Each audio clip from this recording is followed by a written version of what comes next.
All right, all right, all right. Welcome, ladies and gentlemen. How are you doing?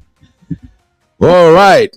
First off, I want to say happy 4th of July to all Americans, both citizen and non citizen. If you are visiting American or you are a permanent resident, happy 4th of July to y'all. How you all doing? To all my fellow Americans, I want to believe that you guys are having fun today. Yes, 4th of July is always a public holiday in America. I do understand that those who live in places like the other side of the world, they might not understand the significance of 4th of July. But to us, Americans, 4th of July means so much to us. So, wherever you're watching, please wish us happy 4th of July. And in case you are wondering, what exactly is this 4th of July all about? Well, 4th of July is like America Independence Day. Okay.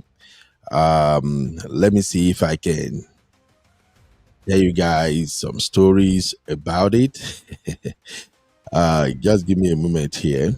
Mm, where is it? Okay. Welcome, welcome everybody. I see you. Welcome.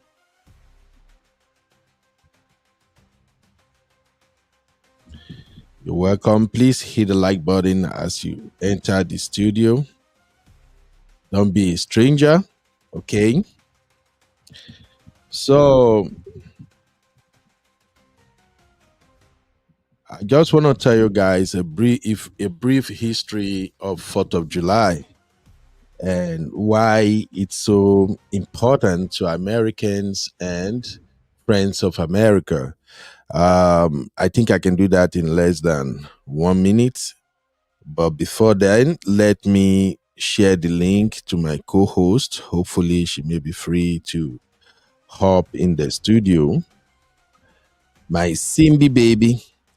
All right, guys, please hit the like, hit the like, hit the like. Let's get the likes up, people. Yeah, I see. Wow, we got a lot of people here already. Yeah, AJ, what's up, AJ? How you doing? Messi, Ajine, how are you, Messi? Oh, Simbi, always in the chat as usual. Juliet, thanks, mommy. All right, all right. If you're here, drop a shout out. Let me know you're here. My sister Chinye, sister Chinye, the dancer. How you doing, ma? All right, Sister Chinye said, "Happy 4th of July Independence." Yes. So, in case you are planning to come to America or you are planning to become an American citizen, these are one of the critical questions they will ask you when you go for your naturalization interview. They're going to ask you about 4th of July. So, I'm giving you expo now. PJ, how are you doing, my fine sister? Happy 4th of July to you, my sister. All right. So, briefly, what is 4th of July all about? So, there are basic things you need to know. Number one, the colonial roots of 4th of July. Uh, let me do what I do best. Now that they've asked me to be using Ojugo. So, the colonial roots of 4th of July, it's all about the 13 colonies. Okay, so in the 1700s, 13 colonies in North America were under British rule. And tensions grew due to unfair taxation, trade restrictions, and lack of political representation. Tell you what, that is what the British do best. We Africa, who are colonized by the British, we are still dealing with the same BS. The British don't know how to let go. They are good in taxing people. So, in case if you don't know the history of America, the British people, they actually colonized Americans, and there come a time in the 1700s when Americans were like, no, we can no longer deal with this nonsense taxation of the British Empire. So we can't even handle their trade restrictions. They cannot tell us what we got to do as a people. And in fact, even in the government they had at the time, the Americans felt that they were not given fair political representation. So the events like the Boston Party 1973, I think I got that day right, and the Intolerable Acts intensify calls for independence. So you also have to understand that American actually declare independence, and these are some of the events surrounding the Declaration of Independence by the American people.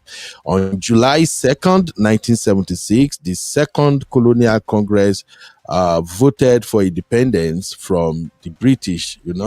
They voted for independence from Britain, and on July 4th, 1976, the Declaration of Independence, primarily written by Thomas Jefferson, was officially adopted. So, if you are coming to America or you are trying to become American citizen, bear that name in mind. In fact, I think there are about 13 names. When I went for my citizenship interview, I had to cram about 13 names that when they ask me any question, I must remember them. Those names, you can never eradicate them from America history. So Thomas Jefferson is one of those big names that you must always remember. So again, on July 4th, 1976, that was when American gained declared independence, and the Declaration of Independence was written by Thomas Jefferson.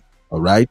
And it was officially adopted on July 4th, 1976. So this document boldly declared that the colonies were now free and independent states, so no longer subject to British rule. So I just give you one key question. This question they will ask you, you will see it in the test, and you must always remember that Thomas Jefferson is the one who wrote the document, and the document was adopted on July 4th, 1976. So that is why July 4th, 1976 is more or less the day that America gained independence officially. All right. And those who signed the documents, you have Thomas Jefferson himself, you have John Adams, you have Benjamin Franklin, and 53 others. So Benjamin Franklin is one of the people you see on the dollar bills. Sister Chinye, am I right? Yeah, that's Benjamin Franklin. I think he's the one on the dollar bill. So please remember those names. Another thing you have to bear in mind when it comes to the 4th of July is the fact that the first celebration, the first celebration took place in 1977, just 1 year later. And then they included parades, public readings, fireworks, bonfires, and the ringing of bells. For instance, once I'm done with today's show, I have to take my girls. We are going to the store. We're going to go grab some fireworks. And, that is part of celebrating the 4th of July. So it's a tradition. American children, they don't play with it. Even adults, you will see them throwing fireworks here and there. So for those of you who are planning to become American citizen, or you are planning to relocate to America, these histories are very, very important. So in case you open your social media platform and all you see is 4th of July, happy independence, happy 4th of July, and all that, these are the reasons why that celebration is ongoing. All right. So this tradition set the tone for modern 4th of July festivities. So like today now, party for party, party after party. Everywhere you go. I have my own 4th of July shirt. In fact, I put it on earlier, but because the way I configure my camera, the white color is messing with it. So that's why I have to take it off. Also, remember, How did 4th of July become a national holiday? So, Independence Day was made a federal holiday in 1870. Don't forget these years, please. Take note of them. 1870, that was the day it was made a federal holiday. And in 1941, it became a paid holiday for federal employees. Now, for those of us who work for the state, they usually give us 8 hours, 8 hours free. 8 hours you can use to celebrate, to do anything you wanted, okay? But for federal employees, they get paid to stay at home and enjoy.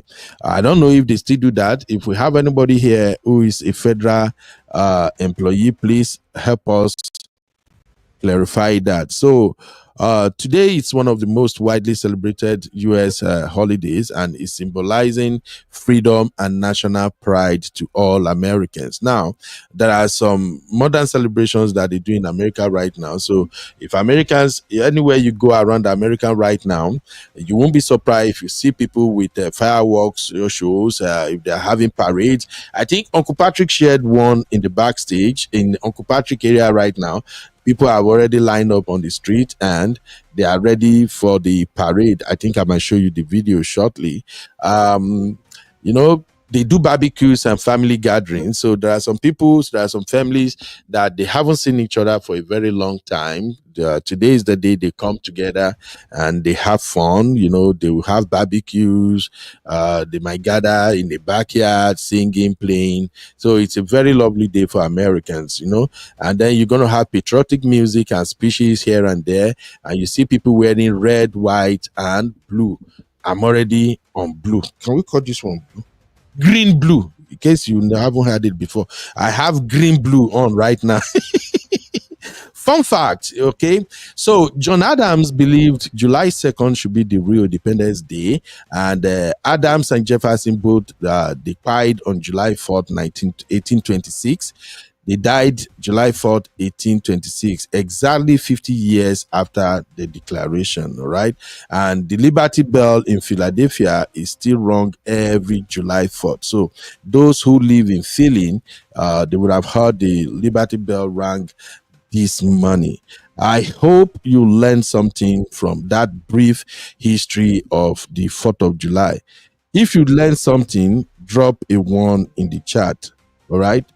Let me just know, say, I not just do all this rant for nothing.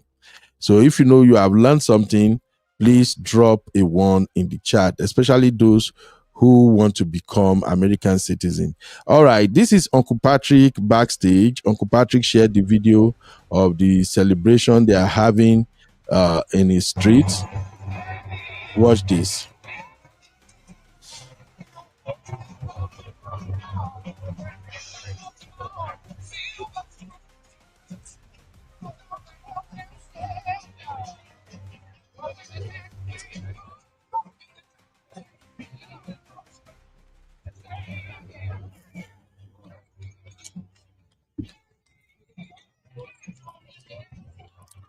Yeah, that's Uncle Patrick's son. Uncle Patrick and his big boy. Yeah.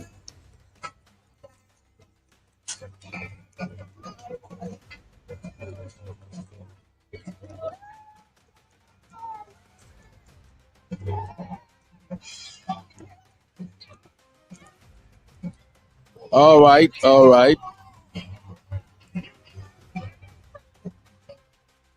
All right, that's all I can take from that. Now you can see that it's a big deal right here in America. And of course, Uncle Patrick shared this image earlier. Happy 4th of July, people. Woo! Celebrate us now. Make una know they jealous. Men are celebrate we Americans. All the Europeans watching right now, celebrate Americans. Mona celebrate us. Go easy. We fought for the independence of this country. Before people come for me. Oh, thank you, Uncle Emeka. Uncle Emeka said federal holidays are paid time off, and if you happen to work on the very day, you are paid time and half. Yes, for those of us work for the state. They only give us time. They don't pay us, but they give us time. And the coolest thing about working for the state is that you can actually use that time whenever you like. You know, you got something coming up, you just want to you don't want to go to work, you can call the work and say, all right, or you fill a time of paper. You requested that you want to use your holiday time for July 4th to do this or that, and your supervisor will approve it for you. All right, all right. Okay, let's quickly move on to the next thing. Since I already show Uncle Patrick's since I already show Uncle Patrick video, let me also introduce you to Uncle Patrick's son. I need, all right, do me a favor. You know, we are one big family here and we do everything together. I've told you guys, if you have birthday celebration coming up, just tell us so that we can celebrate you. If you are running a business, tell us so that we can also celebrate your business. Oh, sorry, I have Trends Reality background. Let me change it to Uncle Beno. You know, when you are using one studio for two things, they get mixed up. All right, now we have Uncle Beno. All right, so let me show you one thing I need you to do for us. Do this for us. You are not doing it for Uncle Patrick. You are doing it for us and you are doing it for yourself, okay? Because one day it might be your own time to also need us to show love. So, ladies and gentlemen, the video I'm showing you right now, that is Uncle Patrick's son. My boy is contesting. He's actually trying to qualify for a reality TV show. You know, Uncle Patrick's son is a very energetic boy. He's a very happy boy. Every time when I watch his video, he's always smiley, he's playful. And I love that because my son is like that too. American children, I don't know, because of say we their parent, we don't do all the work. Them now laughter and play na in the day all the time, but they are also creative and they are making a huge progress. So this is Uncle Patrick's son. Please, I'm gonna share this link. I will still share the link after the show. I will share it across our platform. Go and watch his video. Watching his video is how you can help get him qualify for the reality TV show. I think the winner will walk away with $100,000. So let's go support our boy, okay? Let's go support our boy. Take a listen, guys. Those are kind of big. Debo, hey, What's up? we're filming. Come on. Oh, let's so go. yeah. So guys, my name is Debo, and I'm a junior at the University of Michigan. I'm here to tell you guys on why you guys should pick me for a series reality TV show in the Hamptons. Let's get it. Reason number one, I'm basically already famous. My senior year of high school, I got voted most likely to star in their own reality TV show. Look at it. It's right here. Also, I made a video duetting with Kai. Okay. Reason number two, I got a gym body, and everyone on a reality TV show must have a gym body. Watch me bench 225 with no sweat. That's my boy. Check this out, guys. Check this out. And I've been studying. I've been watching Love Island all summer long. I know every backstab, every fake cry, and every make out scene to the T. You know, one thing about my boy is he looks more like Uncle Patrick. You can almost tell he's Uncle Patrick. He's Uncle Patrick replica. I can't play the full video here. I have to take out the background song because the background music because of YouTube copyright and strike. So please go and watch his videos. That is how we can show love. Watch the video, like the video. You see, I just pressed like right now. I make the like goes to 112. So please watch and like, drop comment, but more importantly, kindly share this video across your platform. You know, let's support one of our own. That's our boy right there. All right. Okay, now still talking about other things we need to cover. I also want to introduce you guys to my own sister. We spoke about this and she's coming up with her show. even if I no talk, now we don't know say now we real farm, now we go be the foundation of this show. So you all know our sister Yinka, our lovely sister Yinka, Yinku's Pepe. And you know sister Yinka always bring it 100 all the time. So sister Yinka is starting this fantastic show. All right. It's called I think Talks Where Real Talk Meets Real Life. Yeah. I think something like that. So I just want to show you guys to go and follow her on Instagram. Let me quickly show you what it is. I see you, M5. M5, what's up? How you doing, M5, my lovely sister? So that is Sister Yinka's Instagram. This is our official Instagram page. Please let us follow Sister Yinka massively. I'm also dropping the link, and I will still drop the link after this show. Just go follow Sister Yinka and watch her video, contribute, participate. One of the things I love about Sister Yinka and everything she's doing is that she brings it 100. Sister Yinka is a very dedicated sister. She applied touch of the professional in everything she do, well organized. And this particular talk show, it's been like almost a year that I know Sister Yinka now, and she has always told me how she wish people can come out and share more positive life about relationship, about other issues affecting our life. Sister Yinka have always said that she doesn't believe that people should be only sharing negative thoughts all the time. We are going to ruin our society if we don't come out and actually let people know that the world out there is fun. There are great things out there. And if people who are actually living the life, if they don't share with others, we can't convince others to join us. So please go and subscribe to Sister Yinka YouTube channel, TikTok, as well as Instagram. Trust me, I'm gonna be there. You all know me. Something about me is I don't leave my sisters and brothers alone. If you have a platform, I can tell you I'm one of the easiest person you can easily say, Uncle Ben, I beg you, show up for my platform. I go show. Trust me, I go show. And when I come to your show, I will bring it 100. All the people that have been to their show, they can tell you. When I come to your show, I will make sure I bring laughter, I bring fun, I bring wisdom, I'll ensure I make the conversation rich, because that is how you support one another. So if you're a content creator, you need somebody to collab with you. You need somebody to help you, like maybe you want to be doing live shows. And sometimes when you are starting out like this, it is, you will feel somehow jittery. Sometimes you won't even know how people will respond.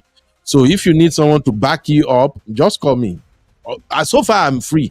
And your show no color, it doesn't come off when mine is on. Trust me, I will do there.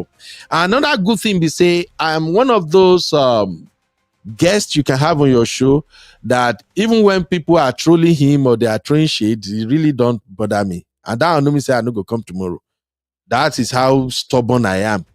Because the goal is to help you grow your platform. The goal is to make your platform entertaining and fun. So you're going to see me on Sister Yinka show a lot, because Sister Yinka is part of our real fam. She's always here. And for me, when you do for me, Nathan Stili, I'll do for you back. So you're going to see me on Sister Yinka show. I know say, many of my sisters, they are kind of gentle, they're kind of, girly thing, they are polished. Me, I know they polish. When they come your show, they bring PG, they bring Yoruba, they bring, can I say, they bring wood rat attitude. I've been creating content for a while now, and I tell you guys, I know how to make shows entertaining. Just reach out to me if you need me, and I promise you, you're going to enjoy me. Let's listen to Sister Yinka briefly. Welcome to Yinku's Pepe Talks, where real talk meets real life. This is broadcast 001. I am your host, Yinku's Pepe. And if you're tired of surface level conversations, you're in the right place. This space is bold, honest, healing, and sometimes uncomfortable. But one thing it will never be is fake. We're not here to gossip. We're not here to sugarcoat. We're here to confront the stuff that's been quietly destroying families, marriages, identities, and generations. We're talking everything. Nobody's safe, but everybody's welcome. So let's stop pretending. Let's stop curating perfect lives while silently drowning behind closed doors. This platform, this is not where we whisper. We're talking about it all. And yes, you might feel uncomfortable. That's the point. Because silence hasn't saved us, it has suffocated us. Listen, let's talk about the husbands who cheat, lie, control, but expect loyalty and submission from their wives they've emotionally abandoned and bankrupted. And the women, let's talk about the wives who punish instead of heal, constantly checking their husbands like opponents in a game they claim to want to win together. The one who's made it her life's mission to punish her husband, checking every move, building no peace, but refuses to walk away. Let's talk about the woman who wants respect, but has made the sacred parts of her body a billboard, forgetting that sacred isn't the same as silent, but it's definitely not for sale. Yeah. And then let's talk about our young men and women who now fear marriage, not because they're broken, but because all they've seen is dysfunction. We've modeled chaos, not covenant. We've modeled control, not connection. Okay, and while we're at it, let's talk about parenting after divorce, about the man who throws the baby out with the bathwater, walking away from his children just because the marriage failed, then expects those same children to honor him in old age when he hasn't been present in their becoming. And then the woman who uses the child as punishment, gatekeeping access, using the child as leverage to checkmate her ex, not realizing she's damaging more than she's proving a point. Now let's talk about the people trying to keep up with the Joneses, throwing money around, overspending, and looking wealthy while secretly drowning in debt, bankrupting their own homes to flex for people who don't even care about them. And yes, let's talk about parents building mansions in the village while their immediate families here in the diaspora are depressed, unparented, and barely thriving. They're playing God in their African or their home countries while their home brought here is falling apart. This All right. My sister Yinka, like I said, she brings it 100. So, ladies and gentlemen, go and follow my sister Yinku's Pepe. Sister Yinka always dropping gems. Now, I'm gonna share her Instagram handle once more, and in case if you're wondering when is she going live or when is her show on, her new episode drops every Monday, Wednesdays, and Friday on Instagram, TikTok, and Facebook.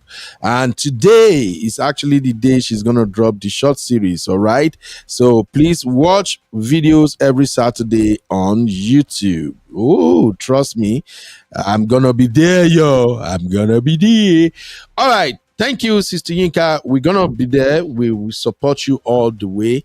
I know they collect shit for anybody. You need me to do anything for you, just holler me. You have businesses you're running, you want me to tell people, just holler me. So far it is legit. I will do it for you for free. Your birthday is coming, you want us to celebrate you, let me know and I'm gonna celebrate you. That's it. All right, everybody, I see my most beautiful sister here for the first time. Abby, ladies, Simbi, where's Simbi? Modano. Simbi there. Don't forget Simbi. Simbi. I go now. I'm here. Good evening, sir. Happy 4th of July. Happy 4th Yes. of July, Yes. How is everyone Celebrate doing? us, celebrate us. We are Americans. It's no easy. We are Americans. Celebrate us, Simbi. What's up, Simbi? How you doing, mommy? I'm okay, sir. The weather All is right, okay. all right. You're welcome. My Abby, my beautiful sister, you're welcome. Abby's voice is so sweet. I think the first time I heard her voice was on Man of Prestige show. And that day I was rushing. I'd say, I did rush and I did drive. I wish I did house. I really want to I want choke Abby, make she vex, make I see her range. You know, so they try all my sisters. But that day I did drive. I said, no. The way this lady voice sweet like this, speaking calmly. If I go give her bass, she go just say, what kind of village uncle is this? So me say I can't pretend, I can't speak American English. The issue where we they treat that they say, which issue be that to I don't even forget. Yeah, now about Two Face or something. Now some say they blow for now. Go watch that video for Man of Prestige channel. I'm like, you know what, MOP, just like my sister Abby say, a man cannot do this, cannot do that. My brain, I say, this Abby voice is sweet. Abby, you welcome my sister. And mom of 5, Wahala sister. Now mom of 5 and Abby, now them be 5 and 6. When mom of 5 go live, the moment she drop link, now Abby just be like the way CBB to me. Abby go come in, mom of 5 go the para, Abby go the make and cool. They shouldn't have done that. They should have done. Abby, are you a British or an American self? I don't even know. But anyway, my sister, welcome to the Real Farm. For here, we they do Gbaz Boss a lot, but our Gbaz Boss is with love. Feel free, don't worry. Everybody where you see here, they are all part of the Real Farm.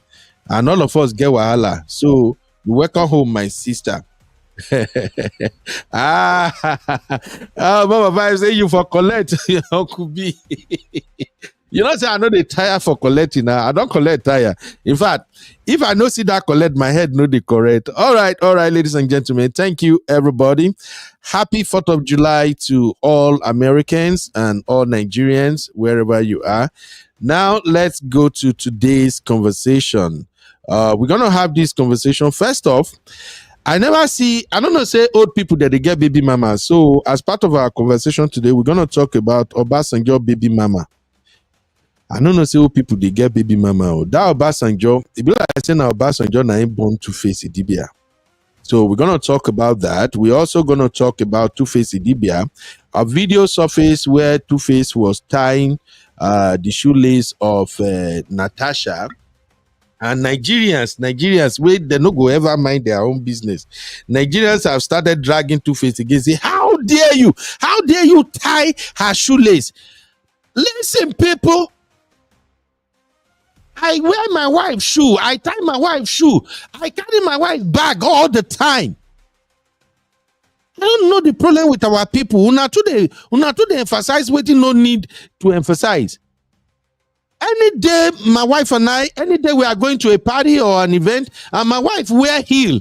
And let me tell you now, all those of you that are young, you are still going to get married. Let me tell you, when you follow your wife come out and your wife wear heel, go back to the house, go and look for a sander. Just put the sander for your car. Because I promise you, after that party don't finish, even before the party finish, they go come out for that heel. If you not get that sander, they go take like they waka follow you. I do all this all the time.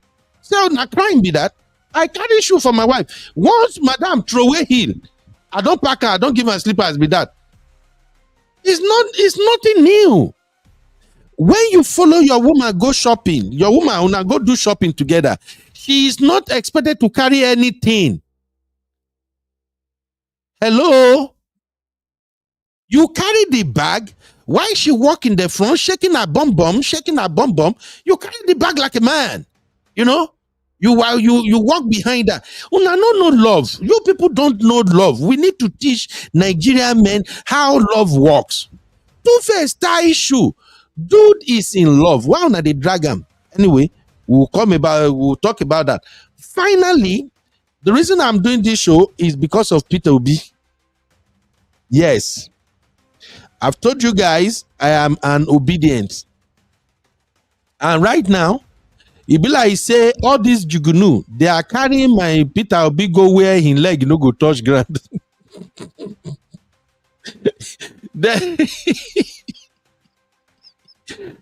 Make I not laugh first. These jugunus then we go create party. They call the party, is it ADC or something? They are taking Peter Obi to where his leg no go touch ground. So that will be the last part of today's show. So you're welcome, everybody. Let's get the show started. Feel free. This is the Real Farm. Here we have fun a lot. We no get time and energy to the fight or do nonsense. Just let's cash cruise. Don't be a stranger. Drop your chat. We read chat a lot here. We try to read as many chat as possible. So far, it is sensible and it correlates with what we are discussing. All right, everybody. You're welcome to Uncle Beno's channel.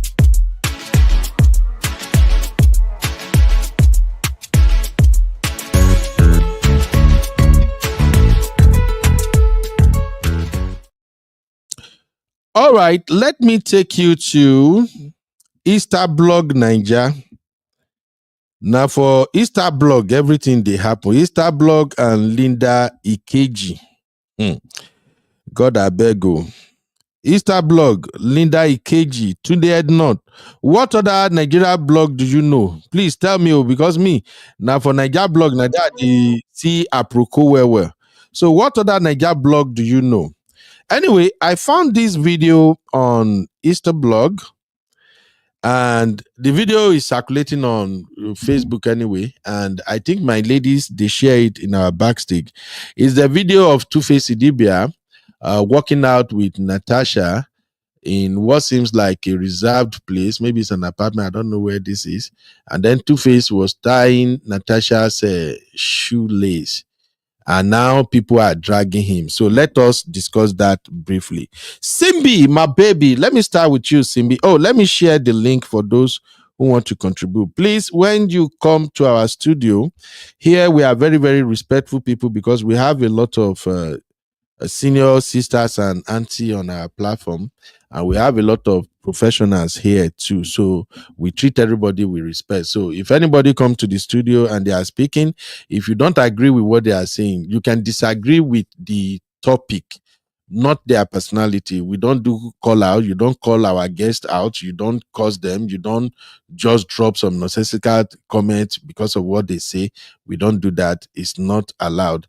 And to all our guests, when you are in our studio, please also remember that the people who are watching our show, they are human beings. They may drop comments in the chat. Please, even if you don't agree with their comment, I beg, don't call them out, don't fight them, don't sound somehow. Just disagree with their point of view, and that is how we have fun here. Okay, thank you very, very much.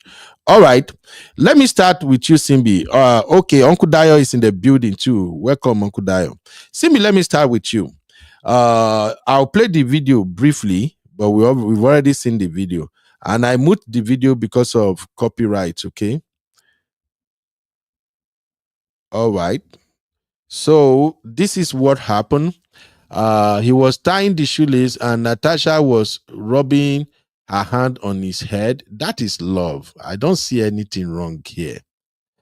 And to be candid, even though when we did our trauma show yesterday, I also said that I'm going to come back and we will begin to look into what is happening with Two-Face. With Two-Face dealing with some childhood trauma. You can see that Two-Face carried the bag. After cleaning her shoe, Two-Face carried the bag. She put hand for Two-Face head. Honestly speaking, I don't see anything wrong. Make I no lie. These are the things that maybe Two-Face wish he had done with Annie, and he didn't do much. And now that he's with Natasha, he's just happy. There is nothing wrong with two people finding each other, falling in love, and they are happy with each other. But you know, Nigeria, we did do clan meeting. I think Nigerians have held a clan meeting on top Two-Face head, and they are angry that you leave Annie, Abi, you go follow this Natasha where they walk like gangster. All right, Simbi, your take first, Mama. Okay, Uncle Ben, I have watched this video severally. I don't think this Hey, is your voice Natasha. loud, though. Your voice don't they relax now. You be like say you know they ginger or Uncle Simbi. Ben, can you hear me, sir? Can you hear me, sir? I'm actually okay. Eh, Can you hear me now, sir? now I can hear you. I be make I shout first before you go speak. Well, No, no, Simbi. no. Uncle Ben, Eh, no. oh Sir, yeah, let's hear your take. I don't think this is Two-Face and Natasha. I watched the video and there's no sign that normally when Natasha and Two-Face are walking, there's always a jeep close by. This is You not think say this person no Two-Face. be Two-Face? No, this is not Two-Face and this is not Natasha.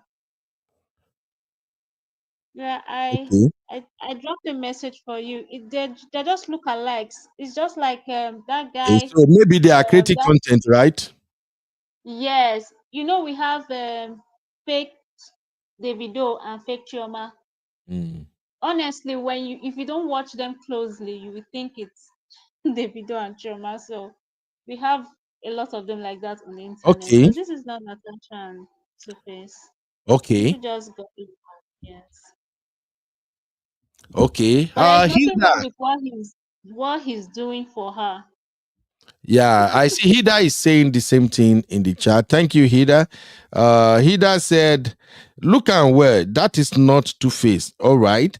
Okay, but here is the thing. People already have issues, they already have their reservations for Two-Face and Natasha. Because right now, thank God you guys just try to make it clear that this is not Two-Face and Natasha. But if you go into the comment, Blood of Zachariah, make I show you. If you go to the comment, people don't even take time to look well. Yes, the comment section is on fire. They say OAP radio guard reacts to a viral video of singer Two-Face and his wife Natasha. You see what the problem is now. So if these two are actually not Two-Face and Natasha, then your radio guard and your OAP or whoever they are, you see, say they miscalculated, right? You see how dangerous it could be with all this I'm a blogger kind of rubbish. Now this person come here, this one name is the Wood Networking NG. He said, waiting I talk.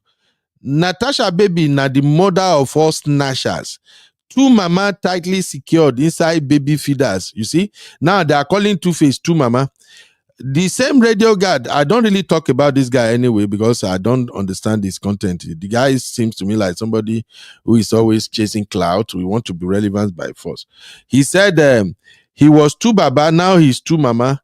God, I beg you. Natasha, please, Biko, open the bottle sharply so our legend can fly out. I feel like crying for Two-Face. Bro, you're wrong. You don't even know what love means. If this is Two-Face and Natasha, I'm telling you guys right now, I have no problem with what he did. People show love differently. You two go enjoy your own love. I don't get it. People express their love differently.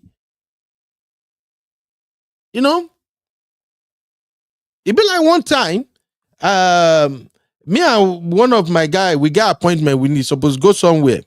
And then, like an hour to that time, my madam call me say, "Hey, babe, I'm just hungry right now. The thing where they hungry me, no even day of day all the restaurants where they are around work. I beg. Now that pepper soup where we cook yesterday, the thing they hungry man. I say, babe, don't worry, I'll bring it to you. And I dish out the pepper soup. I drove. It's 25 minutes from my house. I drove 25 minutes to take that food to my wife at work. Now, when I was on the way, the guy with me with one goes away. He called me and said, Ben, when are we meeting now? I don't ready. Can we meet in the next 10 minutes? And I was like, dude, I don't think I can meet you in the next 10 minutes. I'm taking lunch to my wife. He can't believe it. He was like, are you serious? I said, yes, I'm taking lunch to my wife. Well, later when I finished where we meet, the guy was laughing. He said, Ben, you get time, oh, you carry food, they go give woman for work. And I said, dude, what do you mean? Who else should I take food to? So my point is this: we express love differently. If you see a man carry bag in wife the waka, it's none of your own business. If you have issue with that, when you marry, no carry your wife bag. Uncle Dayo, abi mo parọ́ ni sir. Simple as ABC, sir. Simple as ABC. Because I don't get it. If you see, man, so do you know that some of our Niger people, even men and women, this will not only be men, I still see some of our Niger men and women.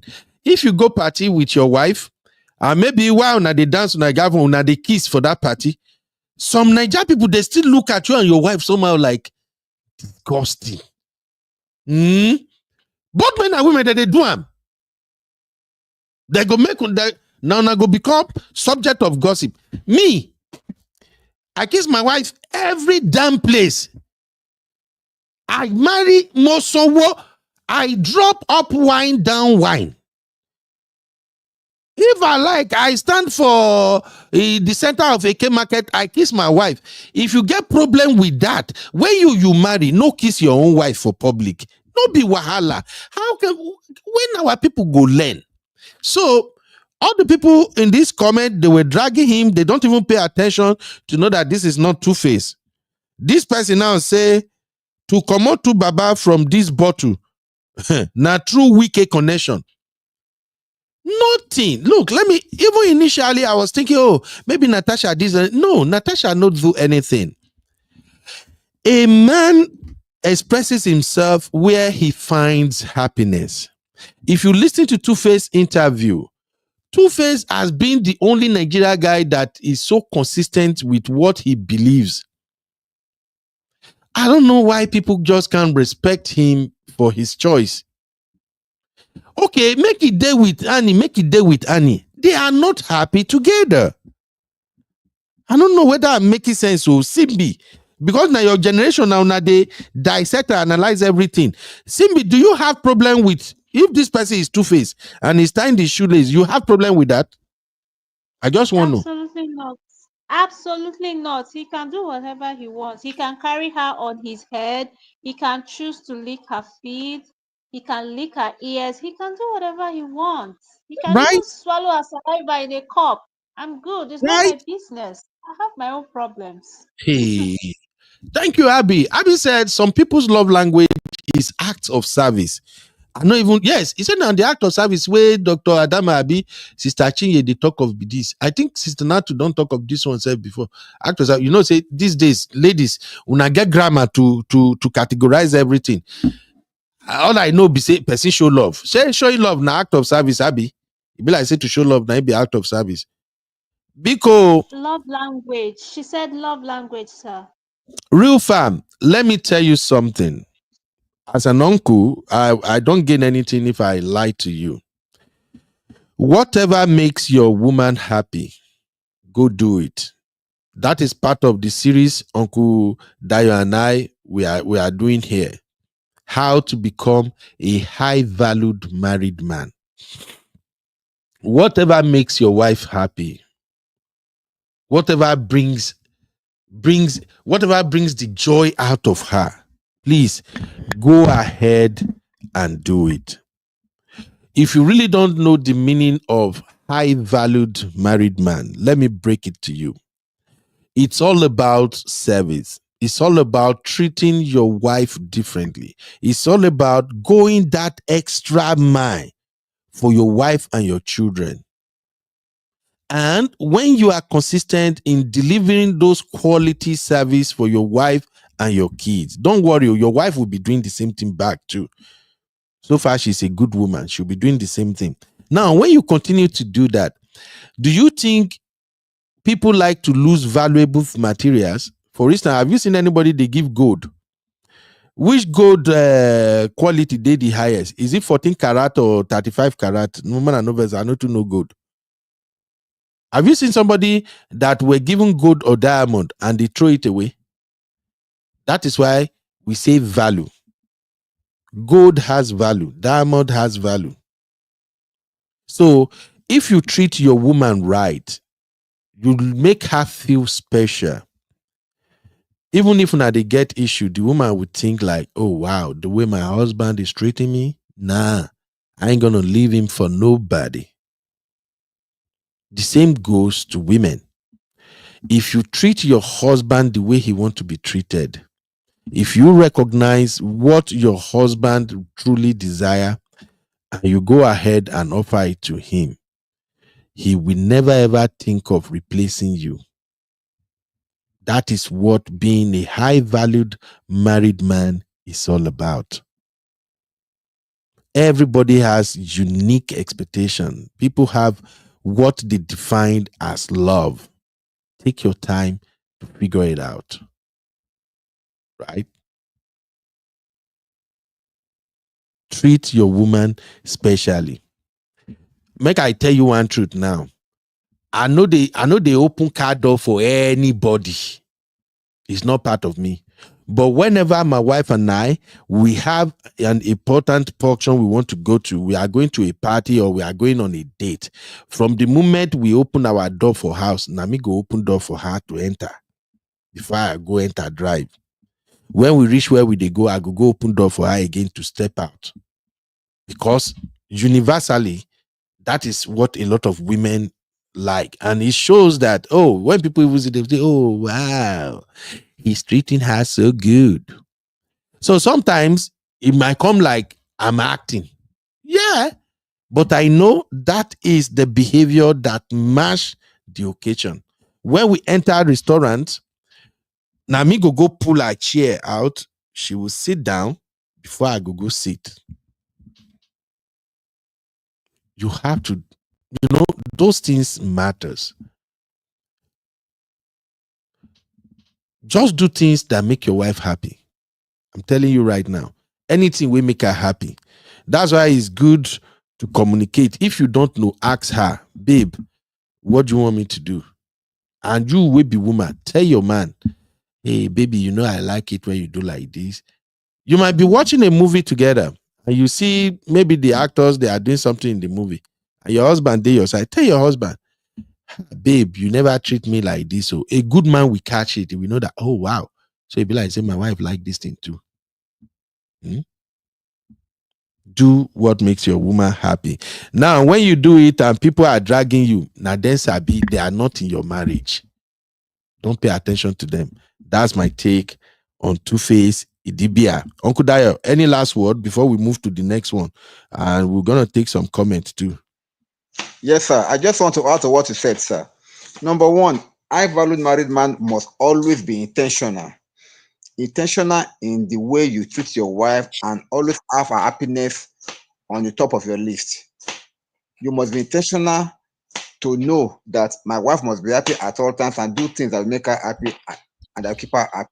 So that by the time she knows that, see, women are easy to catch. Once you show them real love and you take care of them, they will respond naturally with love. So, but most time, where some men normally make the mistake is that male ego always comes into their mind sometimes, that, oh, how will people perceive me when I'm doing this to my wife? They will think that I'm a weak man. Nothing like that. It's your marriage, it's your marriage. Be intentional in making your wife happy. Be intentional in taking care of your wife. Be intentional in making that woman feel like a queen, because you yourself, you are the king. Treat her like a queen. Then you will enjoy your marriage more than ever before. Thank you, sir. Yes. Thank you, Uncle Dayo. All right, Simbi, let's take a couple of comments real quick. Are you ready? Okay. All right, Yes, let's sir. start. Go ahead. So, Abby is saying acts of service is demonstrating love and care through actions and deeds that make someone's life easier or more convenient. Okay, next one. Okay. From Abby saying there are 4 other love languages. One's partner might prefer some over the others. So I think it's a good idea to prioritize their love languages to show them love. Right. Shout out to Dr. Adama. How are you doing, my beautiful sister? Next one.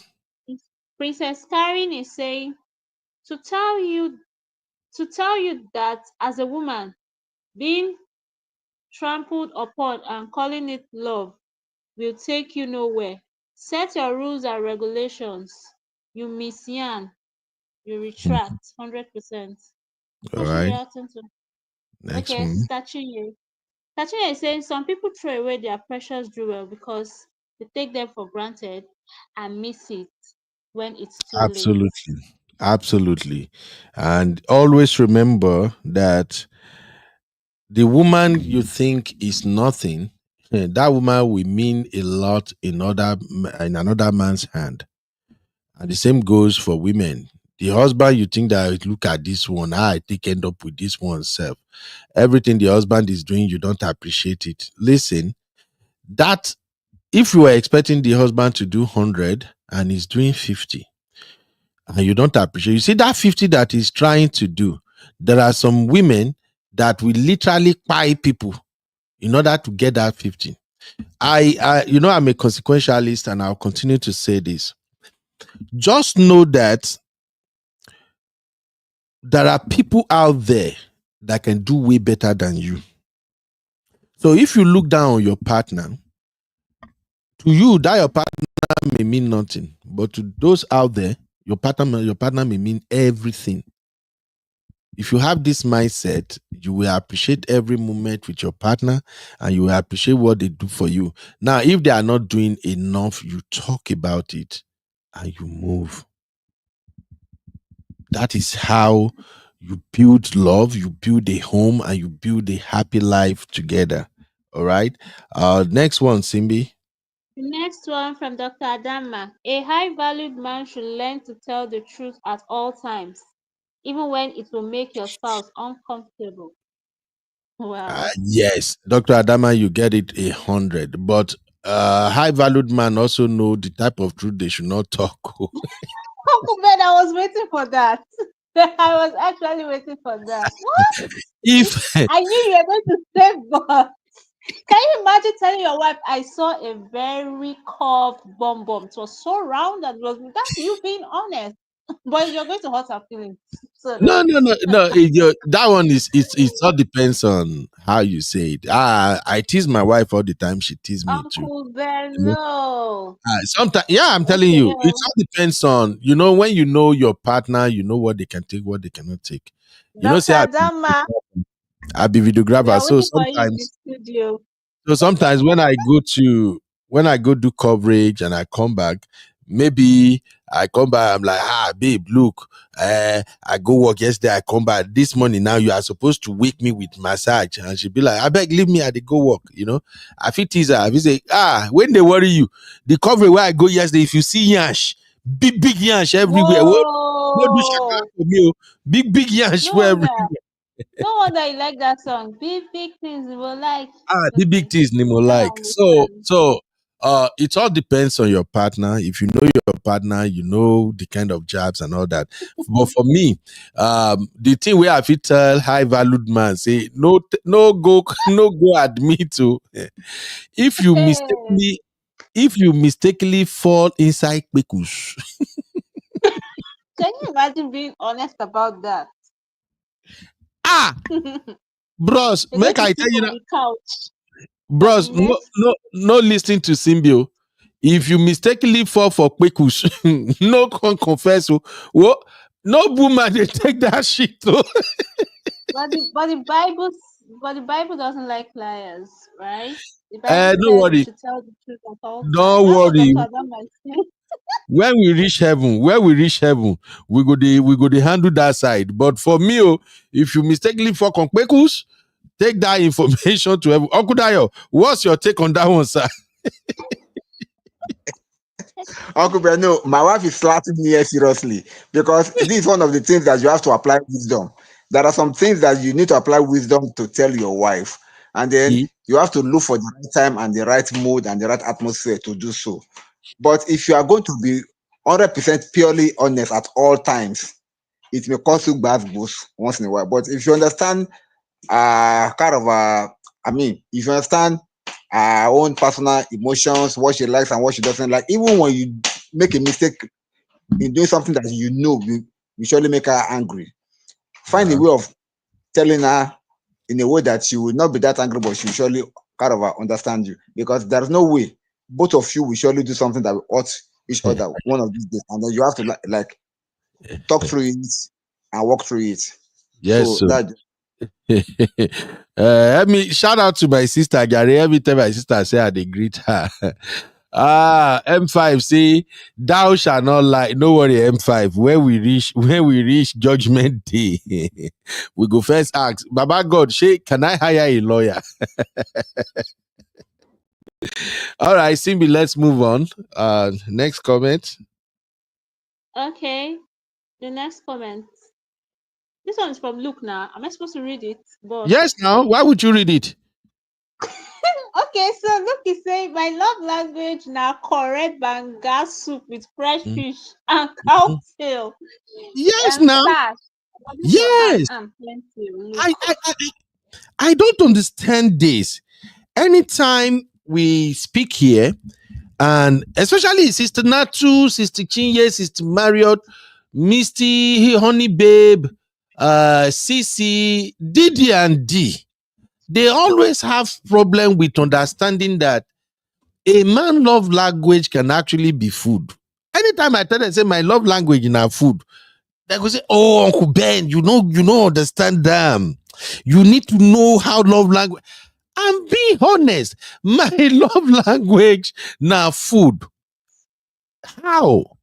You see, once you help me to figure out how I can eat what my heart desire, it don't finish. Sometimes you may cook vegetable, cook egusi, cook all these things. As I wake up that day, sincerely speaking, if you be say na rice na im hungry me, if you can help me provide that rice, we good. My day is blessed already. It's just a matter of understanding. Look, e get one time where we say when I go to work and come back, I no go see food for house. That time where I still dey eat for night, may God forgive me. I'll come back from work, I no go see food dey, like they no go make garri, they no go make anything, but the soup dey. So me, wey be say as I dey come back from work, I dey hungry, I don already dey vex. Once I reach house, I no see garri, I no see anything where I fit eat instantly. I don dey vex be that. So after a while, one day I spark for my mother. I'm like, babe, I don't like this. I'm a man. When I come back from work, my food should be ready. How come I'll come back from work? Una no go either make garri or make una make masa. Masa is like pounded yam. Okay, if that one no day, no rice, no beans, una no cook.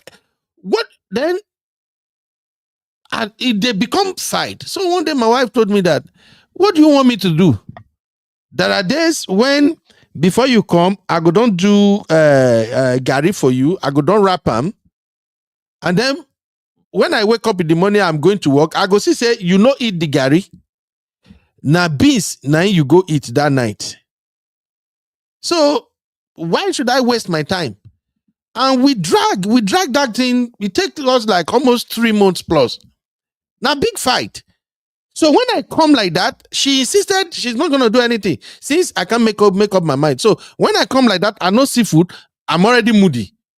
Because sometimes, because I say I'm so hungry, I not too like all these American children food, cereal, pancake, all those nonsense things. We always get a full house.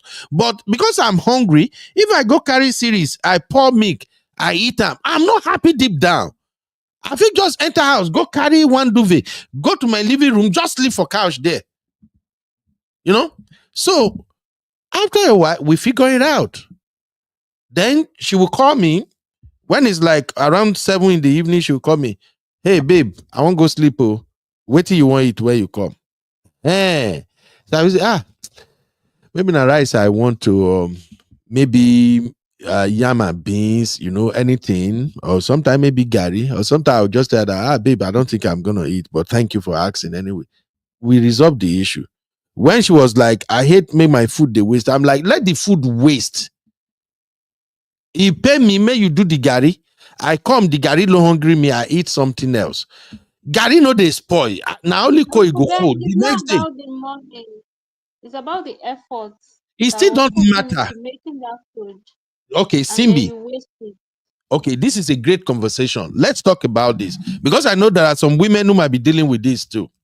Look, the effort is recognized. If you do garri, the man call me no eat time. The garri still there. We are Africans. Yes, the garri go cold.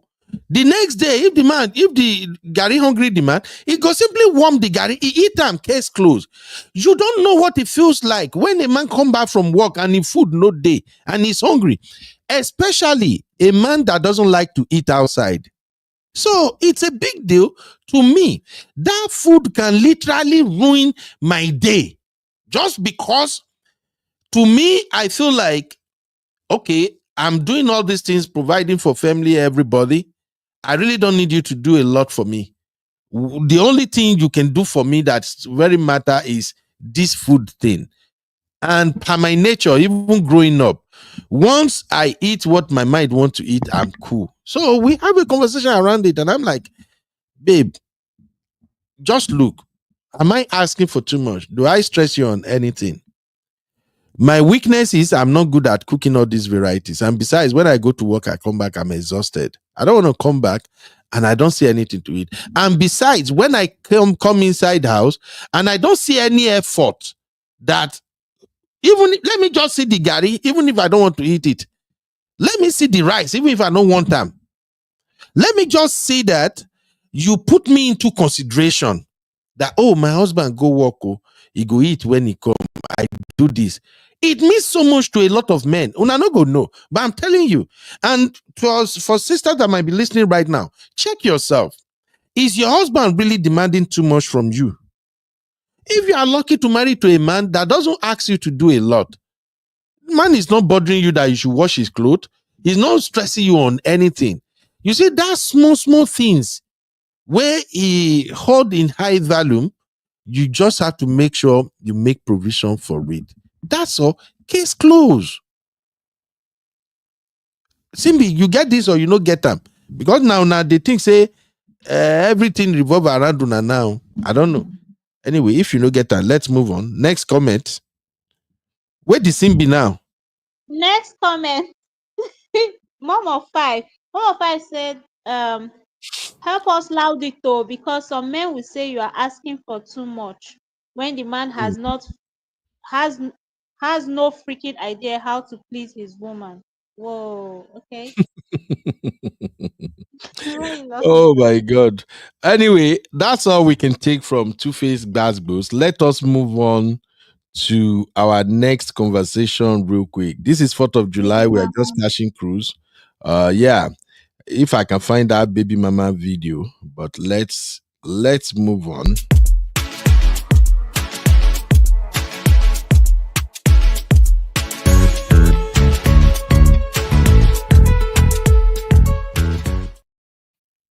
All right. Welcome back, ladies and gentlemen. I'm looking for that Obasanjo wife baby mama video. I see this guy video. Make I no play. I know want piss people off. I beg. Make anybody no come fight me. You get this guy where they call Lawe. Sir, I see you in the background. Your video is on. Are you sure you want the video on? If you want the video on, it's okay. If you don't want it on, you can take it off. But I'm adding you right now, sir. Mr. Ike, unmute yourself, please. How are you doing, sir? Hello, Mr. Ike. You are muted. Yeah, my brother. Hey, my brother, how you doing, sir? God bless you. You can hear me? Yeah, I can hear you. Okay. How are you doing? I'm fine, sir. You're welcome to Uncle Beno. How are you doing, sir? I do. We were together last night at Omoye's corner, so I. Oh, my obedient uncle. Very good. I'm about to get into Peter Obi things now. I know say no be everybody within my channel they like politics, so that's why I quickly wanted to handle their topic and then make a come balance with Peter Obi and the ADC and what we have to do. Welcome, sir. I really appreciate you coming, sir. God bless you. Yeah, nothing spoil. Every platform. I mean, we can discuss anything. Nothing here. Nothing where here where you go bleed. Nah? No be so. Now. Yes, so thank you, sir. Thank you. All right. Let's quickly move on because I can't wait to get to politics. So Sister Chie said, Uncle Beno, I agree and understand you. Food translate to act of service, sir. Now, give me definition where they look for things. Boss, the truth is we all know. I think every woman knows that. No, Simbi, some of your gender don't know. Some of your gender don't know how important food means to men. Una no know. Yes. No, we do. I mean, it's not fair that a man, is back from work and there's no food. Okay, if una know, then this ongoing conversation that you ladies are having about why can't the man cook? The man, you go to the kitchen, food is it? Look, well, I'll continue to say my own. Know who you marry. If you know you are married to a man that his food means a lot to him. And we African men in particular, food is part of the way you show us respect. That's why I keep saying that any woman who belongs to that WhatsApp group of why can't the man cook? Why can't they? Don't marry a man who is not going to cook, or your marriage will crash. Many of your big aunties and sisters from Africa, they know that secret. They know that when you are married to an African man who embraces culture, who values his heritage, you asking a man to go to kitchen and cook is a big slap and insult to him. Now, don't get me wrong. There are men who cook very, very good. Even me, when they follow you talk, they cook. Only say I'm not a good cook. Sometimes when I cook, everybody go abandon the food for me. All right, but I still they cook. What, Simbi? You said everybody will abandon the food. That's a sign that you shouldn't be in the kitchen at all. That's what is part of what we were saying. So if you are married to me and you know that I'm doing a terrible job at cooking, even you as a woman, will you be happy to say no? There are some men who cooks at home. Me at the wash plate for my home, and I've said this on multiple occasions. I wash plate. My wife knows she can't dare ask me to wash. Why? She's a decent African woman. She won't say Uncle Ben, it. say you But do the dishes, not you wash plate. oh, hey, whoa. Oh, Simbi, your mind is corrupt. Jesus, this guy need deliverance. Okay, I do dishes in my house. But why? I do dishes because I'm a family man. And children, you feel wash plate finish now. Give children just 2 hours. Unless you are a very mean parent, they let them feel free to eat. But if you are a good parent who understood how children behave, give them 2 hours. They go, don't eat. Even you go look at your kitchen again, say, is it not the plate I just washed? No. So for me, I realized that when my kids were younger, not now, where we say Bibi and Vicky, they are the one doing dishes now. But when they are younger, they use plate anyhow. So me, when I come, I just wash the plate. Just case close. Now it's different. But as a woman, when you are making that as part of your requirement for marriage, now where wahala they come be that. I say a lot of women say, how would you say you're a man? You're not gonna cook? I don't cook. I don't do that. You cook, you're hungry, you go to the kitchen. If you are married to an African man, your marriage go crash. I'm telling you now. If you are married to an African man and you want to dictate to him to go and do dishes, your marriage go crack.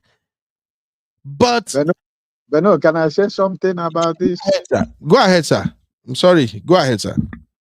You know that, yes, really we're African, but I mean, for a man to know how to cook is not a bad thing, because I think most of us who grow with our mom, who we don't have a father that died when we were young, our mother taught us the first thing, how to cook food. You understand? Um, the reason why she taught us how to cook food was that, for example, if your wife is pregnant, or your wife, when you grow up and you get married, your wife is pregnant or your wife is sick, you know, you got to you got to cook food, right? If your wife is so heavy that she cannot no more stand or cook food, you got to be able to help, for her to cook food. So we are the only place I'm against a lot of ladies is that most ladies now they take it as an advantage, right? Um, for a man trying to help the wife is not a bad thing. The Bible says that the two becomes one, right? So Yes. only when a woman tries to take it as an advantage to leave the responsibility of the house to the husband, that's where it becomes a problem for me. For example, you said I did not marry an African. My wife is from the Caribbean where I live, but I tell you that she cooks the food, and she see me when I cook food. She see it as jara. She see it as love. I'm trying to, you know. Yes, sir. She see it as love, for example. I can tell you that mostly I cook when I'm off, at least to later come back for lunch from office to eat, seafood that is already cooked, not the leftover in the fridge. You understand what I mean? So it's a complement of both. But naturally, if she's supposed to cook the food, serve the food like as you said, um, you know, like as you said. So it's not. It's only when the woman is trying to use her work as an excuse, because all of us are working. None of us who live in this part of the world is not working, you know. And some of us also have a lot of people work, different shifts of work, but it's a matter of understanding. And if your wife is not, for example, my wife is not an African, but before we started that marriage, we talked about culture and traditions and cultures of people for Yeah. almost 1 year, for almost 9 months, so Yeah. that she will be able to know what she's getting into, know what my culture says, not know what my tradition as an Igbo man says, and know what are the responsibilities of a woman, and know that no matter whatever happens, the man is in charge of the house. Thank The you. the word of the man stands, right? But Mm-hmm. thing is that the only thing is that um, you give your wife the same respect. You respect her voice, you respect her opinion. You make her to know that she matters. Every word that she says is matter. Sometimes at the end of the day, even at the end of the day, if it is if she bring the best idea, at the end of the day, she will always say that it was my husband's idea that we did what we did. So those are the kind of, like as you said, you should know who you marry. You understand what I mean? So I Yes, think sir. I'm going to use my marriage as an example, because it took us almost 8 months to get used to understand our cultures and traditions of where I come from, and what are the responsibilities of woman, and what the woman entails in a home, right? So I think this is only most of us now, most of us who live in the diaspora, most of us also, um, our wives, they cling to the idea of the Western culture where, everybody has to do everything, right? So, but Mm-hmm. I just feel that there is a lot of love, in it, if it is done with, mutual love and understanding, that both of you are one, and it's complementing each other in time of need. Like as I said, most of the time I cook is when I'm off. If we don't have leftover, I will always try to tell my wife, tell me what you want to eat, and I can make the food for the lunch when you come home. At least we eat together. So that's a sign of that love that energizes her, that give her the strength. Always when she's in the kitchen, she's happy that she's cooking Mm-hmm. food for me, and she's waiting for me to come home. Or sometimes when I am have to close, when I'm night shift, she's home weekend mostly. She has to bring food for me in the office. So it all depends. It's we are using food, but you see, most of our African brothers who went to Nigeria or some other countries, get married and go to wherever they live, they end up losing their marriage. The woman end up becoming a tiger and a lion. So, but I think that All um, right. I think that our wives and our women should be able, if you're an African woman, you should also, wherever we live, east, west, north, and south, home is home. We are still who we are, but it depends on the kind of works both of you are doing. If the work you do gives you more free time to cook food as a man, why not? If the Yeah. work she does give both the family more free time to cook food, why not? And as a man also in the house, if you love eating leftover, well, that's another thing, because for me, naturally, I don't like to eat leftover, but there are times we have to do it, So, Yes, but sir. Yes, sir. at the end of the day, we should be able to know that um, once it is called a marriage, and we should be able to complement each other. And when you are doing it, your kids, as they're growing up, they are watching you, they are looking at you, they know that what dad is doing or what mom is doing is what I need to do when I grow up for my wife, Your daughter is learning what you are doing, knowing that she has to, at the end of the day, make sure that she cooks for the husband. So all those things they have some positive effect on our kids if our kids are still with us.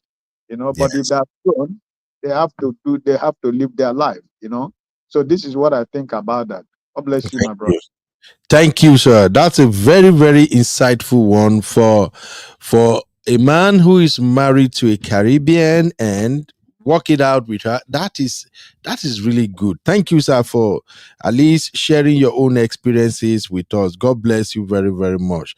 Before we go into Obasanjo Baby Mama segment, help me give a big shout out to Uncle Emeka. God bless you, Uncle Emeka. We really appreciate your gift all the time. It's not easy, but anytime you come here, you bless us. God bless you, sir. We don't take this for granted. Simbi, pray for Uncle Emeka in Russian language. Simbi, not Uncle Ben, not what's to form my lovey tono, Russian language, Russian accent.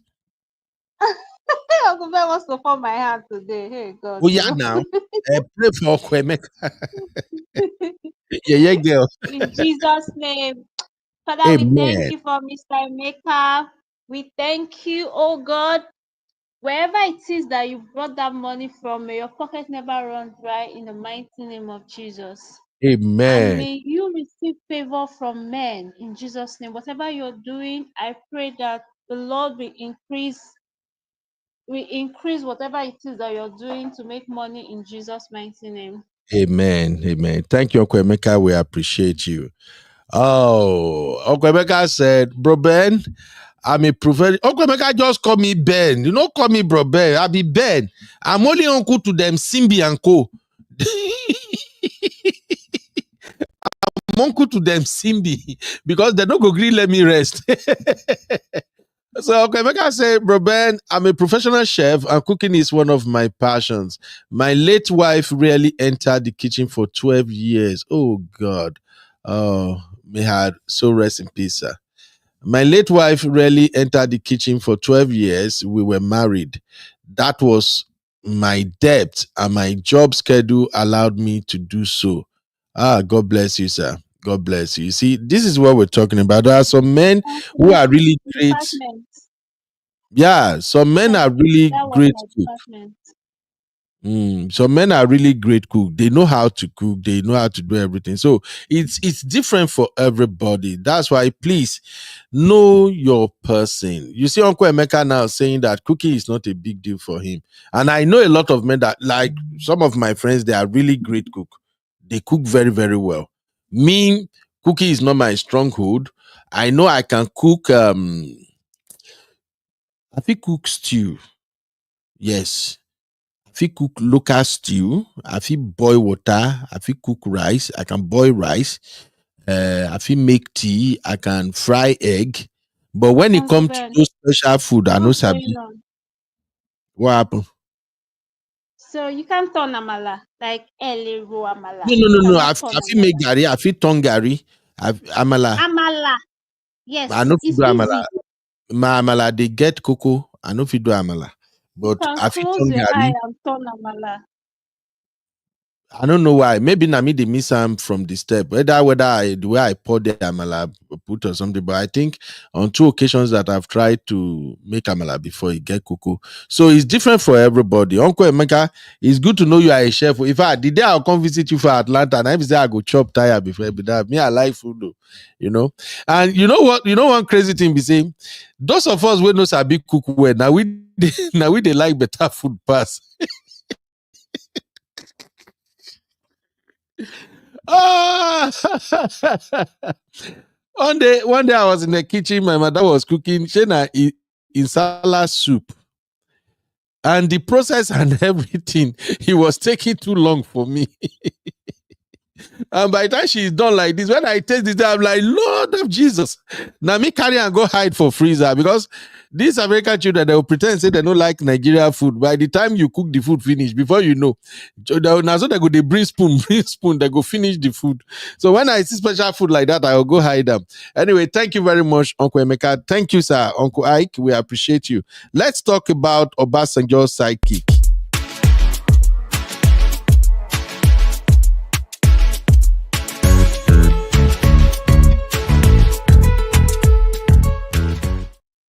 All right. Let's go on. Twintade said Caribbean women do normal. I don't know why our African women sometimes behave somehow.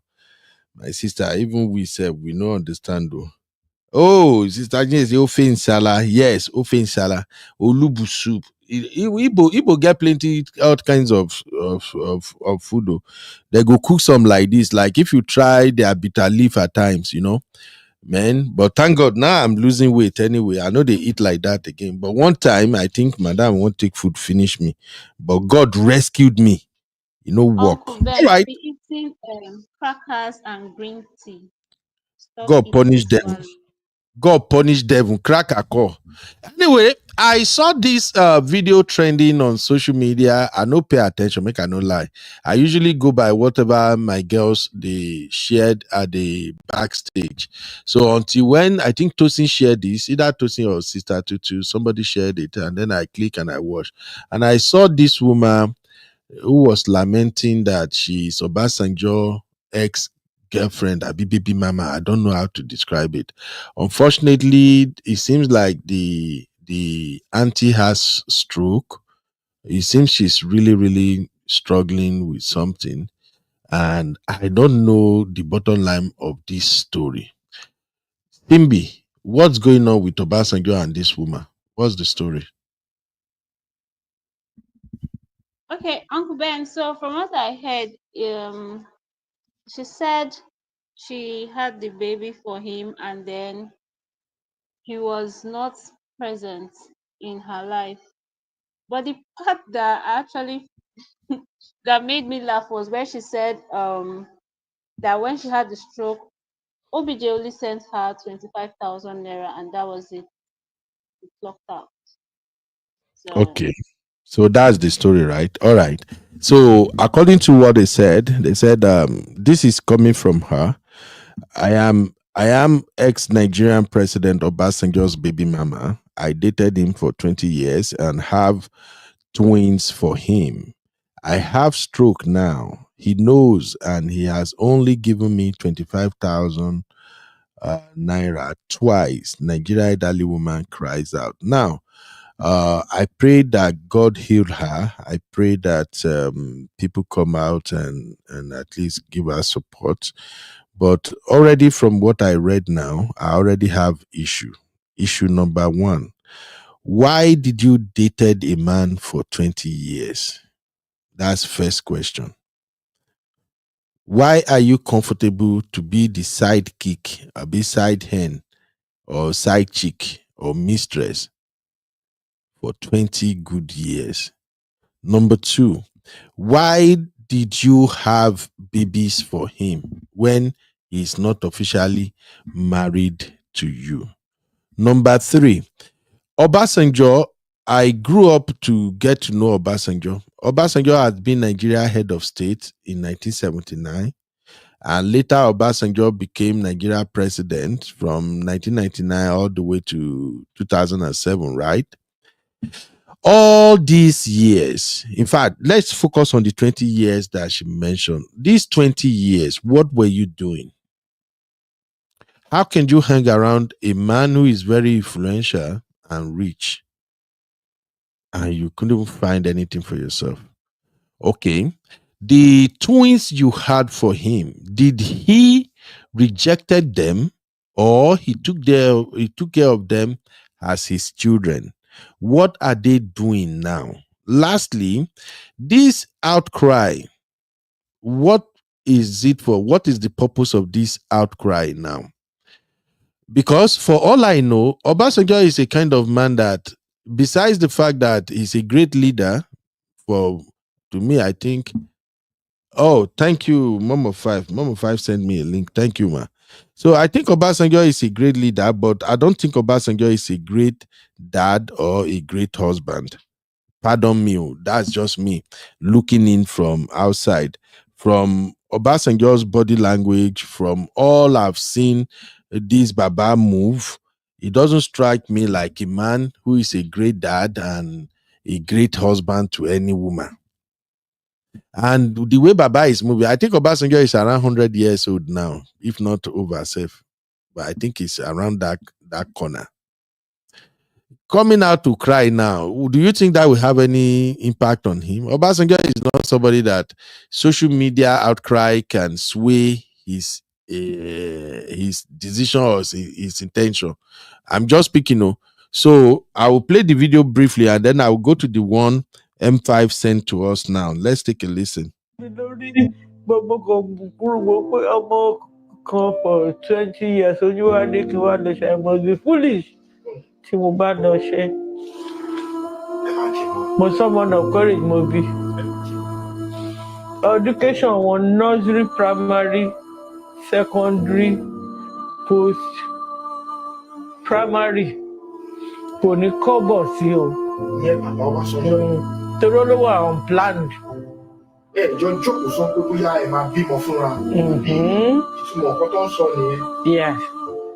Me, I loved him with every fiber of my heart. I didn't know he just wanted me a local sperm collection bowl. Anyway, because of the music, I don't know if that music is copyrighted. I can't play anything, but let me share the one M5 sent to us. Thank you, M5. God bless you, my sister. Let me show you that one. Maybe that one can be a little better. Take a listen to this one, guys.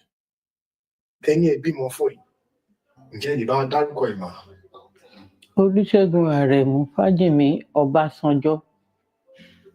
Màmá, Ọbásanjọ́ lóríṣiríṣi. Ọbásanjọ́ pọ̀ nílùú tí a wà yìí. Kó má lọ́jọ́ Ọbásanjọ́ tí mò ń rò. Màmá, Ọbásanjọ́ ò gbọ́gbọ́n ni ẹ̀ ń sọ mà. Èyí tó ti ṣe olórí orílẹ̀-èdè Nàìjíríà wa yìí rí.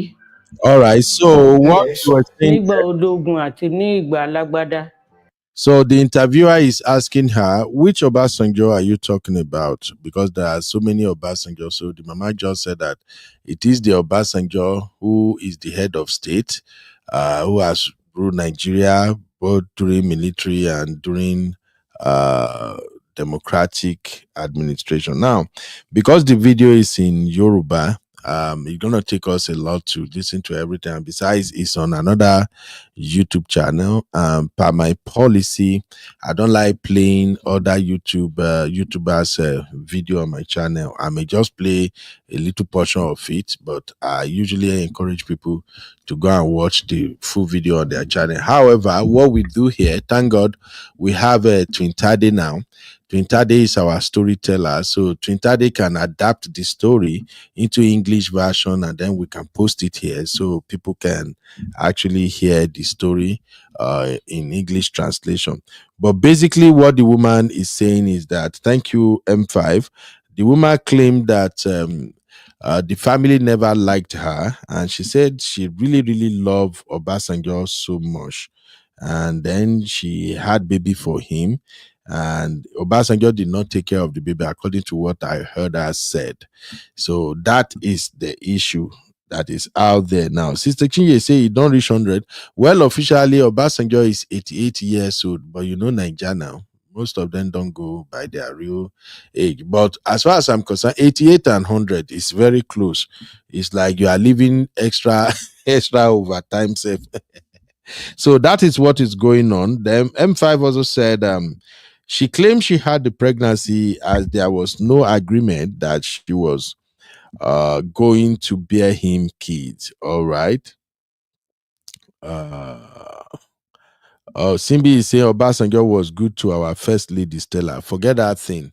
It's not matter of being good to first lady Stella. Obasanjo is like Two-Faced grandfather. He had children all over the places. Did he take care of all of them? What happened to the other women? You know? So the point is, Stella is a wife of necessity as far as I'm concerned, because he became president and he needed a woman who is beautiful, a woman who can speak good English, a woman who will match his energy and things like that. So I think that's why, and again, they were just doing PDA. That's why the impression was there like, oh, he was good to the first lady. I don't really think Obasanjo is good to anybody. The only thing I know is that he's a good leader. He know how to manage a country, even though he has his own sentiment, he has his own stereotypical way of doing things. But at least so far so good. Of all the people that have ruled Nigeria, Obasanjo seems to be an outstanding leader. Is he the best? No, far from it. Is he corrupt? Yes, to some extent, but did he bring about significant changes? Fine. During his tenures, are people living the life that at least you can say considerably better? Yes. During political dispensation, Obasanjo is still one of the people that brought about significant changes in Nigeria.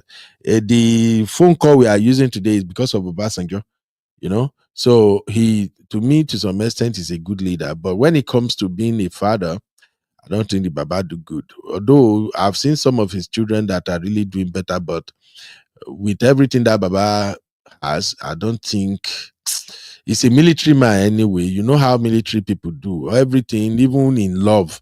They are still a military man in love. But coming to this Mama story, let me just hear what our panelists have to say. For me, even though I'm sorry for the mama, but for the fact that she agreed to be there for 20 years as a sidekick, why are you there? He didn't marry you. You have children for him. Now, coming out, what do you want to get from this? Let me just expose him. It doesn't matter. You know, do Obasanjo anything. So let's dive into this conversation. Uncle Dayo, what's your take, sir?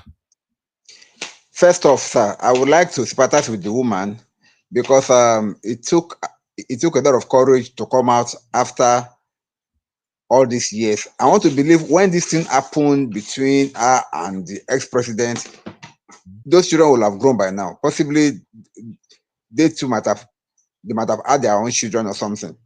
So it's not something that just happened of late. It's something that has happened maybe when they were both young, and then when they were both kind of active in that other room. Now, the thing that the woman actually said was what really made me felt pity for her. Number one, she said she loved him with every fiber of her heart. To me, when a woman is in love, so sorry, I'm not saying this to kind of put her down. She fell in love with the wrong guy. When, but, uh, but when a woman is in love, they can be so dogmatic and so stupid that they will not even be able to see reason. I'm not saying this to shield any woman. It's called love. She knew that there was nothing like marriage between them, but because she was the one that was in love, when she had the pregnancy, and just based on what she just said now, Obasanjo just said that he did not want anything like that. That there was no agreement between them to have children. They were just like cruising along. And then from the look of things, I don't think she has even that this woman even marry anybody else. Because those twins, they will have become somebody's dad, or maybe somebody's mom by now. And then she is now lamenting that from the nursery school to the primary school to the tertiary institution, Obasanjo never took any part in it at all, that she bore all those things all by herself. And now her coming out, I don't think it's for clout. I think she's coming out for the recognition of those children by their father, so that people will know that these children, they belong to this man. It's not for what can Obasanjo do for her now. It's not as if she's after something, but she just wants those twins that she said she had for him, for people to know that Obasanjo has these twins somewhere, so that it will be on the record that yes, he is their father. Because our ex-president has a lot of children here and there, so and nobody has come out, but it's in the public space there. People know that he has a lot of children outside marriage and all, but nobody's talking about it. But for this man to come out, that means our own children have not been recognized to be Obasanjo's children. And then I would like to make an inference also. If you remember our late MKO Abiola also, MKO Abiola too has a lot of baby out of, he has a lot of children out of wedlock, and nobody is complaining about that. But all of them are in the public space, and people know them. Okay, this is Obasanjo. This is MKO's child, and all. But for this woman, I think I pay mostly that she wants people to know that Obasanjo is the father of her children. That's all, and nothing more. Thank you, sir. Oh, wait, Uncle Dayo, you say all she wanted is just for Obasanjo to agree that he's the father of her children. Is that No, what? no, not Obasanjo. Obasanjo know. Obasanjo know that they are, but he wants people to know that see Obasanjo is the father of my children, no, because Obasanjo never mentioned them, never he never referred to them, he never even treated them as, because based on her testimony now, she said only twice Mm. was she given 25,000 naira throughout the lifespan of those children up till now. So that means Obasanjo never referenced them. That means he would not have even kind of given them any cognizance. But the woman, knowing full well that if he does not speak about this thing, by the time the children grow up and they start saying that Obasanjo is our father, nobody will listen to them. So she wants to do the needful for the children so that people will know that now she's still alive and Obasanjo is still alive. If what he's saying is wrong, Obasanjo can now counter it. But we all know Obasanjo will not say anything about this. But at least people will know that okay, these twins though they belong to Obasanjo. Simple. Okay. Okay, I see what you're saying. Well, it is what it is.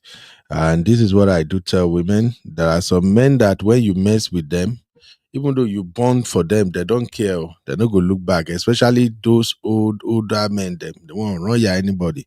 Uncle Ike, do you want to add anything to this one, sir? Hello, Uncle Ike. Yes, I want to start with a question because um, did Obasanjo in any way recognize this woman, recognize her as yes, she was her girlfriend or her mistress, whatever? Is there anywhere it's proven that the former head of state recognizes the identity of of the madam? Yeah, it's still a developing story, sir. We don't know if Obasanjo will address it. So we haven't had anything to confirm it. And just like Uncle Dayo just said, I think that is one of the reasons why the auntie came out now, just to let people know that Obasanjo is the father of my children. But let's see if people will come and at least confirm it, or if Obasanjo himself will confirm it. But right now, as I'm speaking with you, no other corroborative story. But I check in the chat, a lot of people actually know the woman, and she used to be popular in those days. But nobody is talking about, okay, yes, I've seen her with Obasanjo or something. I think she's just a hidden girlfriend. That's all I think, sir.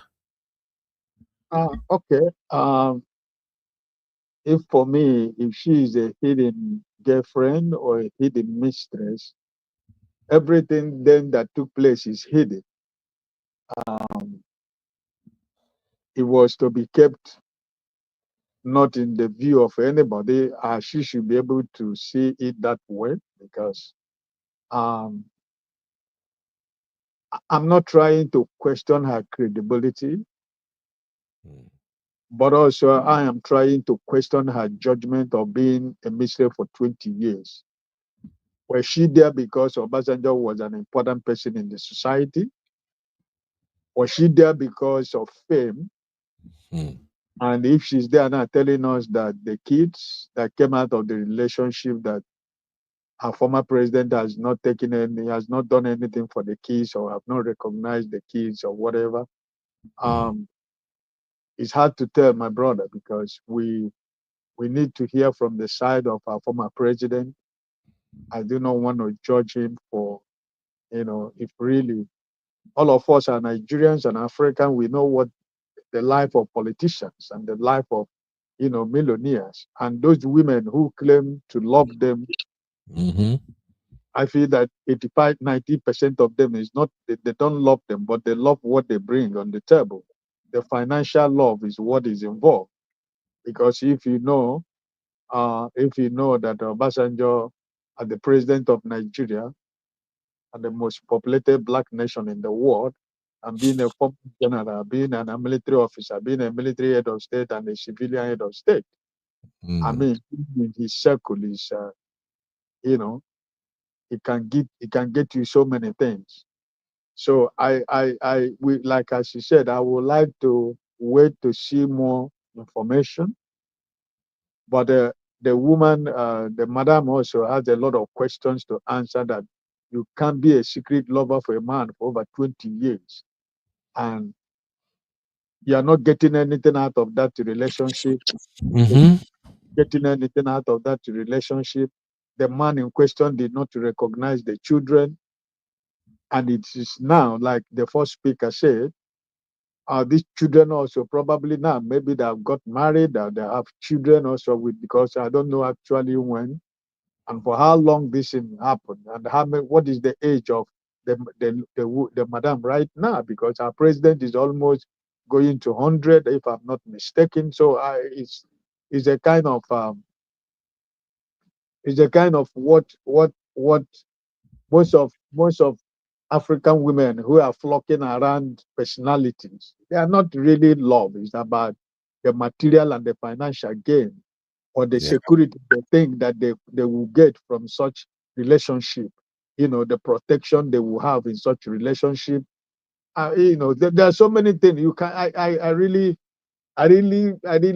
difficult for me to really say that is a genuine love. Yeah. I don't how that love is all about, right? So, like you said, let's wait and see more information then before we can see where we have to say, okay, we sympathize with the madam, or we ask our president if there is anything he can do, or how he can be able to get in touch with his kids. Probably the woman is not crying for herself right now, but for the kids. For the You two know, years. Yes, very nice, sir. at a certain age, a child want to know who is my father or who is my mom.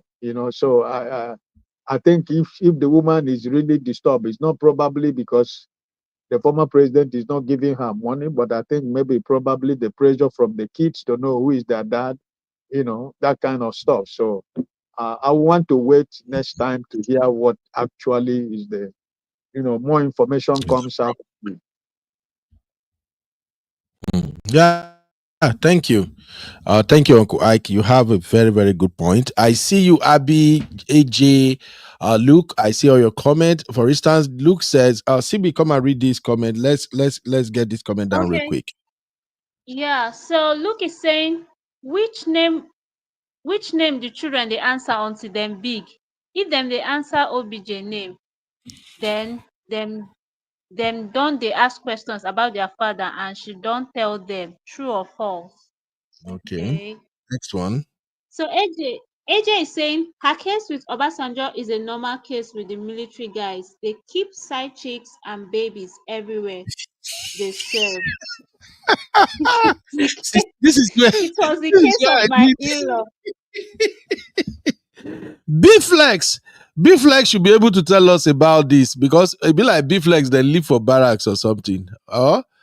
Because B-Flex dad now military man. I think he was a major or something. So B-Flex supposed to know all this military men lifestyle. And Sister Natu. Hey, my Biba. How you doing, Biba? You're welcome. My sweet Biba. Next one, CB. Okay, so Luke is also saying OBJ not gree make them snatch am o. LOL. Mhm. Next So one. Abby is saying you were okay with being hidden and a mistress. Please keep the same energy. Oh, Abby. oh my! I almost Abby. choked. Abby Tori Olo. Next one. Okay, so AJ is saying I absolutely don't believe he was never there for her and the kids. Those military guys knows how to care for their side chicks and babies Really? Maybe outside Obasanjo military marriage. is different. Obasanjo might be different. Next one. Okay. So Sister Comfort is saying, if you tell some women don't open your workshop, I'm sorry. If you tell some women don't open your workshop to enter, they will not Ah, listen to you. Make your workshop to be selecting who to enter and who not to enter. Oh my Comfort, you are going to jail. You they go jail, Comfort, for this one. Which one be open your workshop? I No, don't open want to your use workshop. my skills, please. Oh You my guys should God. stop. These people, eh? All right, moving on. Let's go, let's Okay, go. AJ is saying Obasanjo has a very strong gene. When you see the children, you'll be able to tell if they Yeah, are his. yeah. 80% of his children all look like him. Exactly, Oh, exactly. okay. I remember the only daughter of Obasanjo where I know, if you see that woman, make her no talk, make her they go. AJ The won't chief put me of for the old block. next one. AJ no fit cover me. Abby, Abby saying, how young are the kids though? They can reach out to their dad. Yes, no, Abby, yes, she has a point. And you know, the other day when we were talking about DNA, I was asking that, is it not okay for children to actually sue their alleged dad? Like if their mom insisted, this is your father, this is your father, and they reach out to the father, and the father said, no, you are not my kid. Is it not? I think it should be okay for those children to sue the dad for DNA. Like, okay, let's prove, because some father will not submit to DNA if they really want to deny the paternity of the children. So I think, yeah, I think Abi has a point. They can sue him. I say, Baba, come and tell us whether now you sleep with our wife or not, with our mom or not. All right, be the next one. The next one is from me, or should I read it? Why would you read it? See me see trouble. Okay, I said if you say value yourself, they'll call you a feminist. And you are a feminist, Simbi. You are a feminist. No, I'm not. Funny girl. So Abby is saying, AJ, this is sounding like an insult with the G. I'm sorry. He's not fine, though. Allegedly, please. Next one. Okay, my dad is an ex-military 2-star general. I'm the first child, though. Hope I'm safe.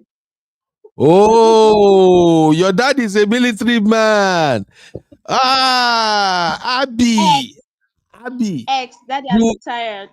Abby, you are the type of fine girl I don't mess with when I was younger.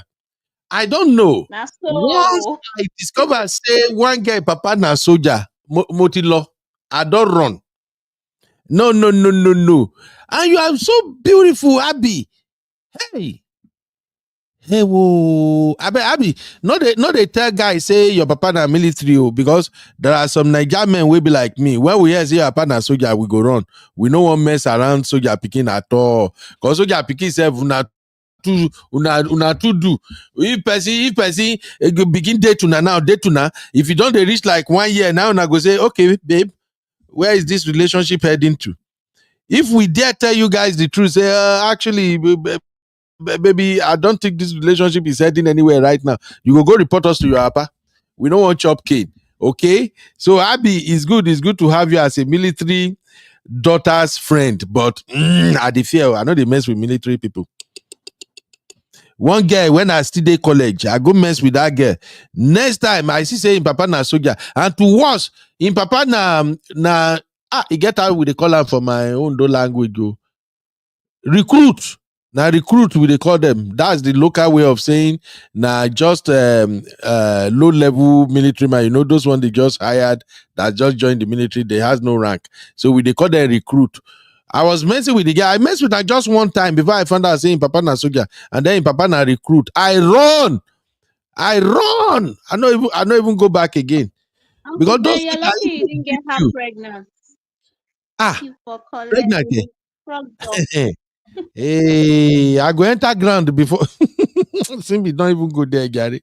I go enter underground. You go impregnate soldier pikin. Are you mad? Wow. Mama Five say, but reaching out to OBJ will be hard though. You know hard now. OBJ get office. Though. It's not hard. Yeah. OBJ get office. I think the mama probably tried this social media approach to see if it can work. But you know the person where I sorry for him, papa, for in all of this. That guy will go do that interview. If the military where I know for Nigeria is still the military where I know, they go find that guy. Then go beat.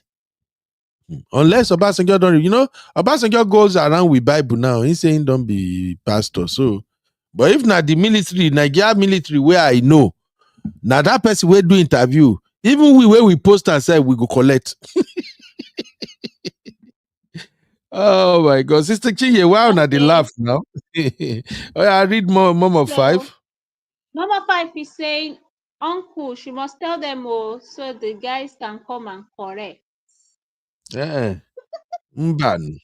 Last one from Okay, Abby here. Abby say actually men were scared for that reason. Luckily, my dad is not like that. Never abused, will See? not abuse his power. You see? Wow. So Abby, you see, say I Impressive. get more experience for that area too. Once you are a daughter of a military man, he get how Niger men head they take correct. Even if they want chop run, the moment they discover say your papa na military, they no go gree chop. They no go gree chop because most time military children they always behave like their papa too. You can't mess with them. They go treat your fuck up. Soldier picking. I don't know whether na barrack na in Kosamo, but we don't mess with soldier picking for where me I grew up. Oh. Nah. My school day for Ojo. One time, one girl was playing with me in our campus. They are in Papa the day inside Ojo military cantonment. The moment I hear say by soldier ni babe. We not do anything together, but I just reverse gege. I no get body way person they flog. It's like he say pastor since when? Obasanjo they claim pastor. They claim pastor. Anyway, that's all we can take from Obasanjo. Thank you everybody for hanging out with us. Now, let us go to today's main topic. This is politics, ladies and gentlemen.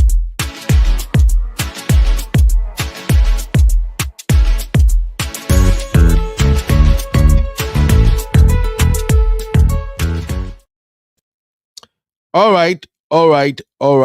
Ladies and gentlemen.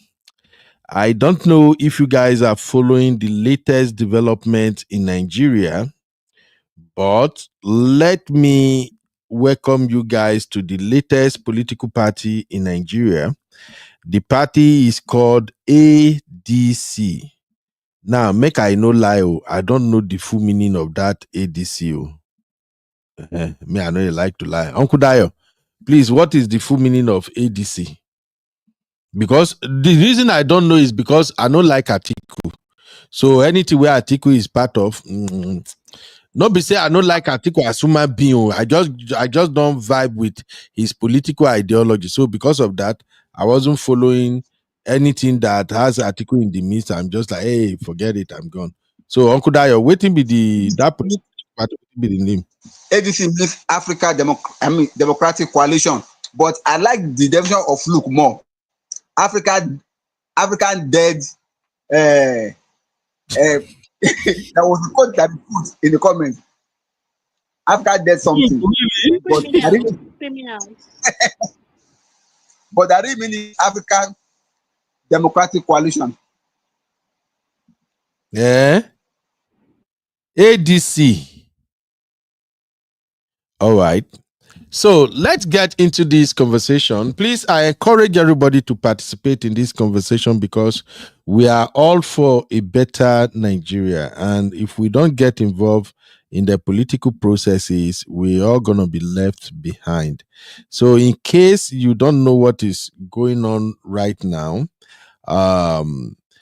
the El Rufai, as well as other political jugunus in Nigeria, for the past almost 6 months, they've been going all over the country claiming they want to form a coalition. And the reason they want to form the coalition is because they want Tinubu out of the presidency, you know. And thank you, Abby, African Democratic Congress. African. Why call it African? We get problem for Nigeria. We never finish on and they call her Africa. Anyway, let's keep going. So these folks have been going around and they say, no, we have to remove Tinubu. Tinubu is the worst president. Tinubu this, Tinubu that. And I don't blame them. Tinubu, his policies are good, like I've always said, but the executioning are always terrible. And the fact that he's coming into power has brought insecurity majorly. We have the insecurity in Nigeria now is skyrocketing. It's scaring and it doesn't look good. It's like people can no longer sleep with their eyes closed. Even when you sleep with one eye open, you are still not safe. So insecurity, hunger, bad economic, and I poor. I can't even count it. It's just plenty. Everything is like Nigeria went from fry pan to fire. So, but we get it. He said he's making effort to fix the country, fine. But behind all that are some set of disgruntled politicians who, maybe because they did not get the appointment they desire, people like Erufai, they got angry and they want the president gone. We have Atiku Abubakar, who has always wanted to be Nigeria's president. As at the last count, Atiku Abubakar has been part of every political dispensation for the past 6 elections. Abubakar want to become Nigeria president by fire, by force. Then you have the likes of Rotimi Amechi, who is kind of fading out. He has no relevance. Wike ensured that when he took over from Rotimi Amechi, he reduced Rotimi Amechi to a nobody in Rivers State. Even though Rotimi Amechi served with President Buhari as the Minister of Transportation, dude still don't have any significant political relevance. Now, when the Erufai started making move that they want to form a coalition, I think one time they came up with one name. They started the Erufai first move to SDP, and then he was gaining momentum, and then Wike was destroying PDP as much as he could, making a mess of PDP, and Atiku is losing relevance too, except for those who are loyal to him. Many of the folks who work for Atiku, they are also betraying him. Somebody like Reno Mokri that used to worship Atiku. My boss, Atiku is this Waziri of natural. Why we do this? You know, Reno voice sounds like woman voice at times. Reno too has switched to Bala Blue. Reno is now singing Tinubu's praises. So at the end of the day, in a nutshell, all the move they were making that they were going to form coalition, everything, I guess they realized that people are not really buying into that idea of a coalition and everything because they all don't have credibility with Nigerian youth and Nigerians at large. And since the last election, the only man that seems to be the one that many people respected among the Nigerian politicians is Peter Obi.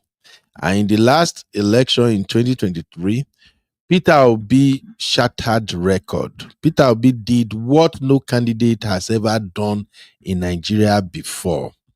For a man to broke out from PDP and say, you know what, I'm going to run for presidency and I'm going to campaign, I'm going to do it my way. And the man openly came out, Peter Obi, he openly came out and said, look, my name is Gregory Peter Obi. Go and check my record as Anambra State Governor. Go and verify everything I'm telling you. I did not spend their money. I did not steal anybody's money. This is me. And even though if you are following politics in Nigeria, you will know. I don't think so far so good they have anything on this man. Nothing on him. He's very, very clean. He's more or less like one of the cleanest politicians in Nigeria. And yet, even with all that grace, Peter Obi will still say, look at me, oh, I am not a saint, but go and check my record. And I think that is when the slogan, go and verify, gained prominence.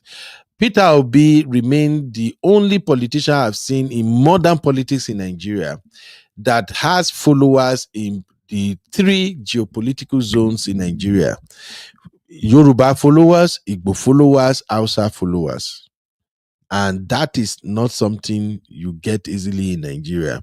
Peter Obi remains the only Nigeria politician that did not bribe anybody to follow him. He did not buy any crowd. His messages resonated with millions of Nigerians, both at home and in abroad.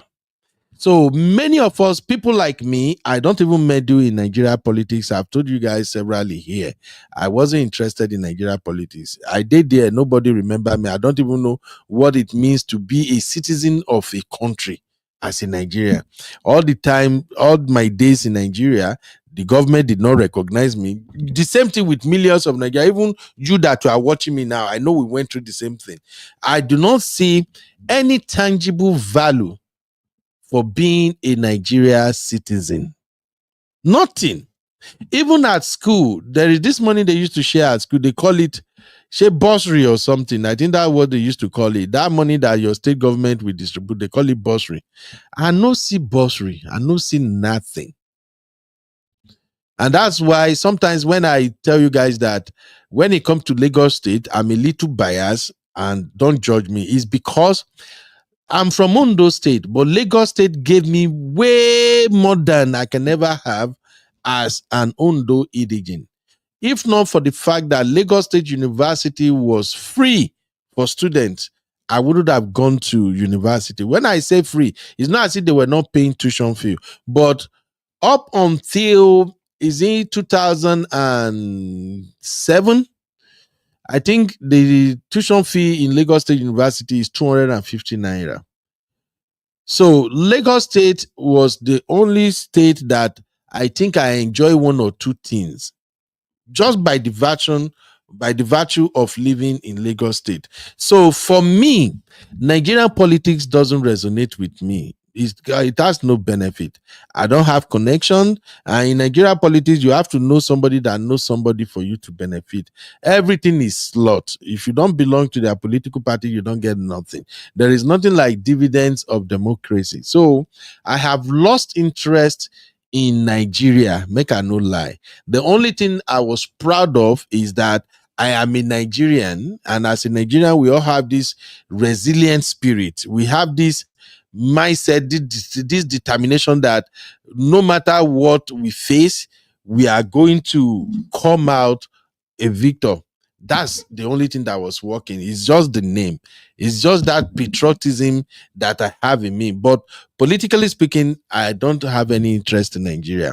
It was Peter Obi that renewed my hope and belief that, okay, it be like say that light, when they say there is light at the end of the tunnel, maybe with this Peter Obi, we can get that light. So it's different for everybody. Yet I'm a Yoruba boy. Peter Obi is an Igbo man. But like I've always said, if we want to fix Nigeria, the first thing we will get rid of is tribalism. After tribalism, you see religion, we go dig ground, we go bury religion sentiments.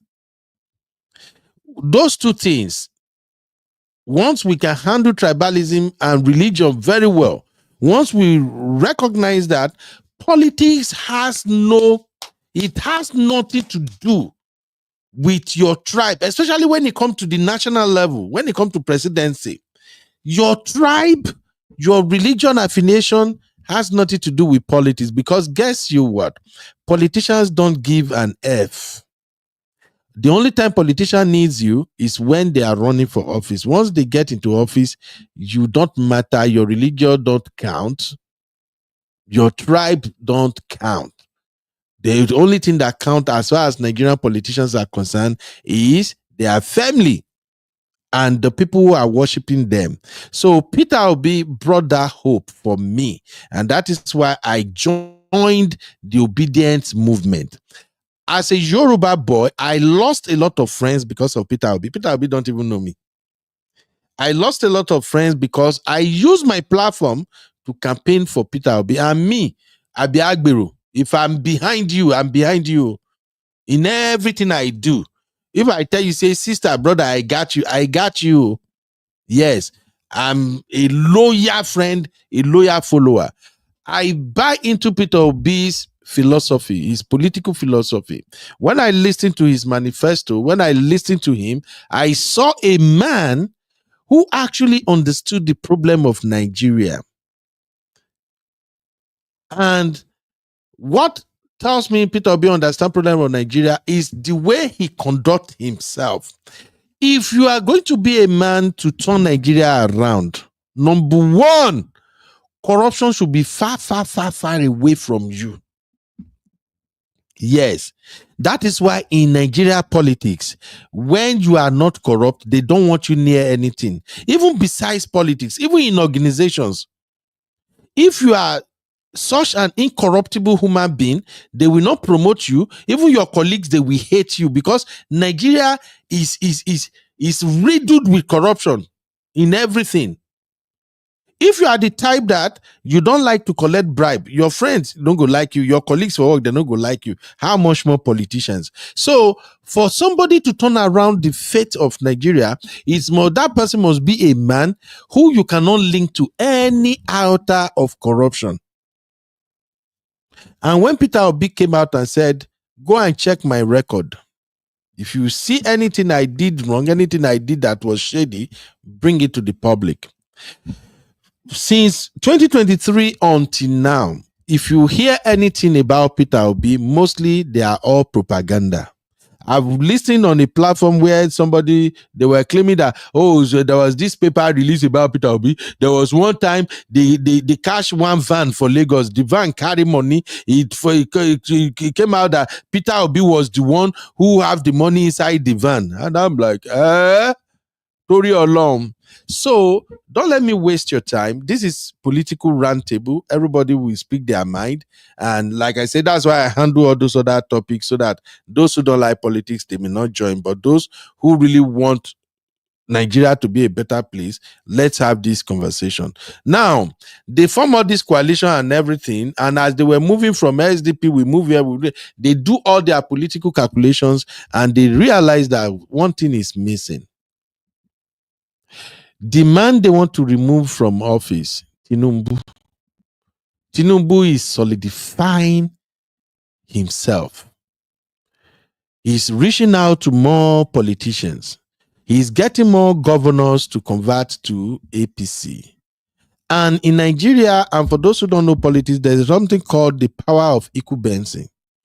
If somebody has the power of incumbency, you go try everything before you go feel rescue power out of that person. God himself must be behind you. Now, Tinubu is building an army of people that I don't want to say they are terrible people, but he's building an army of loyalists. And again, Tinubu is a political strategist. Tinubu is like 10, 20 years ahead of his peers. Now, all these people, El-Rufai, Atiku, Amechi, all of them, Ganduje, David Mark, then plenty. All the dead bones in politics, they all reason and say, we have to remove Tinubu. But everywhere they go, they all realize that Nigerians are not buying into their dream. So they now say, oh, it be like say the way this thing they go, there's only one person we can bring in to make it make sense. That's when they turn to Peter Obi. They have been toasting Peter Obi for long. Many of these people toasting Peter Obi, they used to be his enemy when he was running for presidency. But they saw the record Peter Obi broke in that 2023. The record fear all of them. Do you think in Nigeria you can run against somebody like Tinubu and Atiku?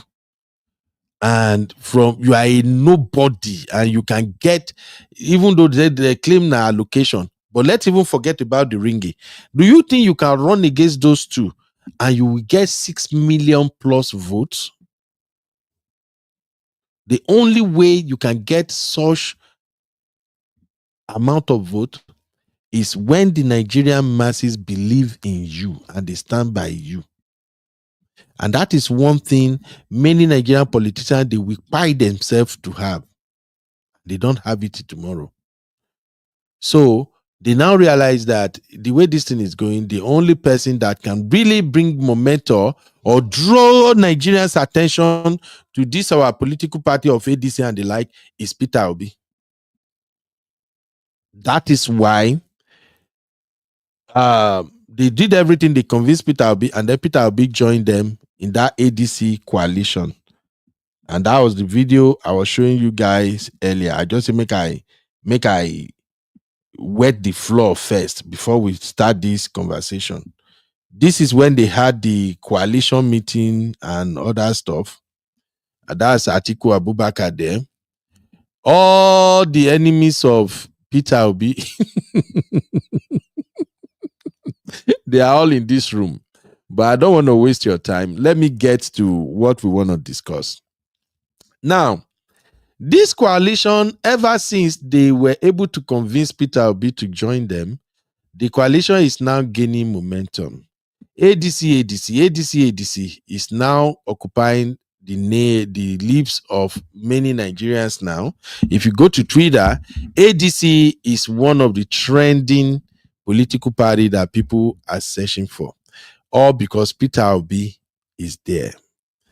But that is still not where I'm going.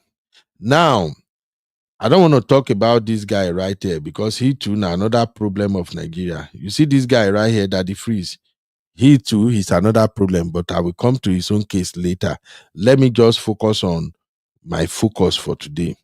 Now, well, after Peter Obi has joined the party now, and they are beginning to gain momentum, people are beginning to talk about them. I watched the interview of Dati Baba Ahmed. How many of you know Dati Baba Ahmed? You know, Dati Baba Ahmed is one of those politicians in Nigeria that I don't even know how this guy got himself into politics because he's too honest. He's too honest and he's down to earth. I watched his interview and I'm like, Jesus, Dati Baba. I think Dati Baba is also joining the coalition. Uncle Ike, is that right? I think Dati Baba is joining the coalition too. Uncle Ike and Uncle Dayo. Yeah. He's joining them. Okay. Yeah, he's part of the coalition. He even from his interview, if you listen very well, he only expressed his fears and his fears and his apprehension about the coalition. Not really that he's not there. He's there. He attended the meeting 3 times as he confirmed on the interview. And he's there to support his principle also to see what is going on. So what from his interview, my perspective is all about his fears, and those fears and those apprehension, there are realities on it because when it has to do with Atiku. So I'm not really saying I'm not really bothered about because his fears are realistic, and I can understand and I cannot agree. We were together last night, and you heard what I said. The political space is occupied by these people, so there is not anybody can do about it because the real Nigerians you talk about. Look at what happened in Labour Party. All the unknown candidates that rode on the back of Mr. Peter Obi, we think that they are common citizens like us. Where are they today in APC? They have abandoned Labour Party and joined APC. So the same common people, the same Nigerians we that are looking for, they are not there in the political space. So that's what I think. Mm-hmm. So we're gonna come back and have this conversation. I'm just trying to round up this monologue here, but thank you, sir, for clarifying that. So Dati Baba granted a couple of interviews, and one of the things he said is that to defeat this phenomenon called Tinumbu, you must do the unthinkable. I am with him 100%. When he described Tinubu as a phenomenon, you really have to have interest in politics and be following politics, especially Nigerian politics, for a long time, for you to know that Tinubu is not an easy man. No, it's just like which video I did this yesterday or 2 days ago when I was responding to that pastor that said Nigerian Yorubas, your tribe has a problem. Fear, you people are fearful. Look at Tinubu. If you know, if you see how Tinubu move, you go know say Yoruba people know they fear. But that's just by the way. You see, Tinubu is a master strategist. I like him and Donald Trump for that, not for their political phenomenon. I just like how they seems to sit down and master their move. know who they need to involve in their team, how to go about things. Tinubu is that good. Honestly speaking, that man is good. And if you see the way Tinubu is moving right now, you can already tell that if not for Peter Obi going to join this ADC, 2027 is already guaranteed for Tinubu. I can stake my money on that. Say nobody feel on see Tinubu 2027. But the Peter Obi that now went to join this ADC now is now the biggest problem. And I'm going somewhere with that. All right, let me continue. I'm still going to break down each of these things in follow-up videos. Now, after Peter Obi joined the ADC, this were a party, this party that is a dead bone, a party that has no relevance until Peter Obi joined them, the so-called Labour Party. They now came out and said, Labour Party, SL and MS. I don't know what that means. Maybe those two crazy factions they have. I don't know. Uncle Dayo, you are in the Labour Party. Uncle Dayo, which one is Labour Party SL plus MS? Anyway, your Uncle Dayo go help us clarify when Uncle Dayo know this studio again. No, Or maybe in don't drop. just the faction, sir. No, it's a faction. The two factions that are fighting. Okay, so the two factions is the SL and the MS, right? Yes, sir. So what is SL represent? Actually, I cannot remember now because why? When you remember the name of their leaders, the two leaders that are fighting over the leadership, that I am the chairman, you are not the chairman, blah blah blah. So, and I've even withdrawn from them for some time simply because of all these bad goals. The only time that I could remember, no, I must tell you, no, I've withdrawn from them because I don't like getting involved in anything that is confusing. Peter Obi tried to bring sanity to that party, but unfortunately, he could not. So he has to find a way of like stepping back. And I must tell you something also, sir. This ADC party that we are talking about is not new. And the same reason why this ADC party came into being is for this coalition. It was Obasanjo and some people that started it during the time that they were trying to wrestle power from at this LC. You know that there was time that OBJ tore his PDP membership card. He tore it. Yes. And he said he was no longer interested in joining PDP. That was the time that he now with some people sponsor ADC. And then there's a secret behind it. It was generally believed that because APC on our ballot paper is always on top. You know, the way they do our ballot paper in Nigeria, we do it alphabetically. Okay. So most of the old women in the villages and the old men in the villages, they don't have the patience to go down to see where PDP is at the bottom.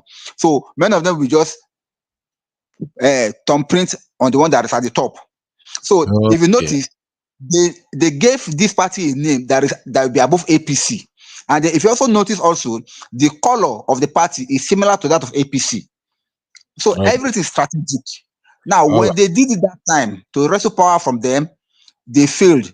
I don't know what happened in between them. Now, again, they now want to pick it up again to form a coalition to wrestle with Tinubu. It's going to be a tough battle. But my fear for them is that they may not be able to agree because too many captains are already in the boat. Who will sail? That's the problem. We will get there. We will get there. So, thank you, Uncle Dayo, for that insight. So, Labour Party slams Peter Obi. So, SL plus MS doesn't mean anything. It just means that the person who posted this don't want to use the word slam. So, Labour Party slams Peter Obi with a 48-hour ultimatum to remove himself from coalition opposition party. Now, let's start our conversation from this particular warning. If not because Uncle Dayo is part of Labour Party, the kind swear where I won't swear for them right now. I'm so sorry. I run away from Nigerian politics discussion because it's irritating at times. This stupid Labour Party, because of the the money when they chop from opposition party like APC, they fail to recognize that the only person that gave them any relevance at all is Peter Obi. So let us start with our poll. While Uncle Dayo will speak, Uncle Ike and Uncle Dayo will speak on this one. Our first poll is this. Okay. Who needs each other? PO or Labour Party? May we start with that. If you think PO, Peter Obi, is the one that needs Labour Party, drop a 1 in the chat. If you think Labour Party is the one that needs Peter Obi, drop a 2. Let's do that poll real quick. If you think Peter Obi is the one that needed Labour Party, as the matter day now, with this stupid ultimatum when they get, if you think Peter Obi is the one that need Labour Party, drop a 1. If you think Labour Party is the one that need Peter Obi, drop a 2. All right, let me come to you real quick, Uncle Ike. What's your take on this threat from Labour Party? I won't weary. Uncle Ike? Yes, I'm here forever. Yeah. Please, what's your take on this Labour Party ultimatum to Peter Obi? Listen, the thing is that when what is I think is misconception about Nigerian, Nigerian mainstream medias that are giving Aburi a name. What he did is just to say, "Hey, I'm still here." He just waved his hand. What they said yesterday is that, "Hey, listen, I'm still here. I'm still around." Who is Aburi? Aburi is gone. Aburi, story is gone. Who is he to give Mr. Peter Obi ultimatum? Freedom of association. Does Aburi has power to deny Mr. Peter Obi freedom of association? So I think that what is going on is just part of those things we are talking about that the ruling party is trying to do to make sure that nothing succeeds. So I think that Labour Party need Mr. Peter Obi more than anything else, because where was Labour Party before the coming of Mr. Peter Obi? So what all these things they are doing is just a man that is being drawn in the ocean. So I do not take Aburia and his group serious. They are the agent of APC, the manipulating instrument of APC. That's why Labour Party is supposed to be the platform where all these things should have been happening today. If after the election, Abure and his greedy tout were able to allow things to go the way it's supposed to be. So, but this is what it is. So, without Mr. Peter Obi, there is no Labour Party. No. Let me tell you, no presidential candidate in Nigeria today, no politician in Nigeria today can go to Labour Party and do what Mr. Peter Obi did in 9 months. It's not going to happen. Exactly, sir. Exactly. Thank you, sir. All right, Simbi, let us count our poll real quick, and then I will ask Luke his take. All right, let's count the poll. So we asked the question, who need each other, PO or Labour Party? And people voted this way. Twintade, oh yeah, let's go, Simbi. 2, Swintade 2, CB 2, Mr. Dio 2, Comfort Adagri 2, AJ 2, Chinye 2, Classic Yoruba TV 2, Juliet 2. All right, thank you. So obviously, everybody knows that nothing Labour Party get without Peter Obi. That's just what I mean, and that's what I've always thought, that Peter Obi is the one that gave life to Labour Party. Twitter say if PO goes to NRC, Nigerians will go to NRC. As old as that party is, I swear, anywhere Peter Obi put head, that is where most Nigerians we go. So, and that butters the argument that I wanted to bring to this table today. Luke, what's your take real quick? I know you are in the studio. What's your take, Luke? Luke, no here again. Luke, we always be in the studio and you can't hear him. Luke, I hear you now. You hear me? Your voice is very, very low. You need to speak louder, Baba. Okay, you hear me? Yes, we can hear you now. Yeah. Okay. So what's the question, sir? We are asking the ultimatum that Labour Party gave Peter Obi, that within 48 hours he should remove himself from the coalition. Or I don't know whatever that ultimatum is. What's your take on that? They're not burying Peter Obi placenta for Labour Party now. Peter Obi is free to go to anywhere he wants to go to, according to the last two speakers. Yes, the Labour Party really needs Peter Obi. That's the truth. That's the absolute truth. They really need Peter Right. Obi. That's my take. I go to anywhere he wants All to go right. to. All right. Now let's go to the biggest conversation on this table today before I leave.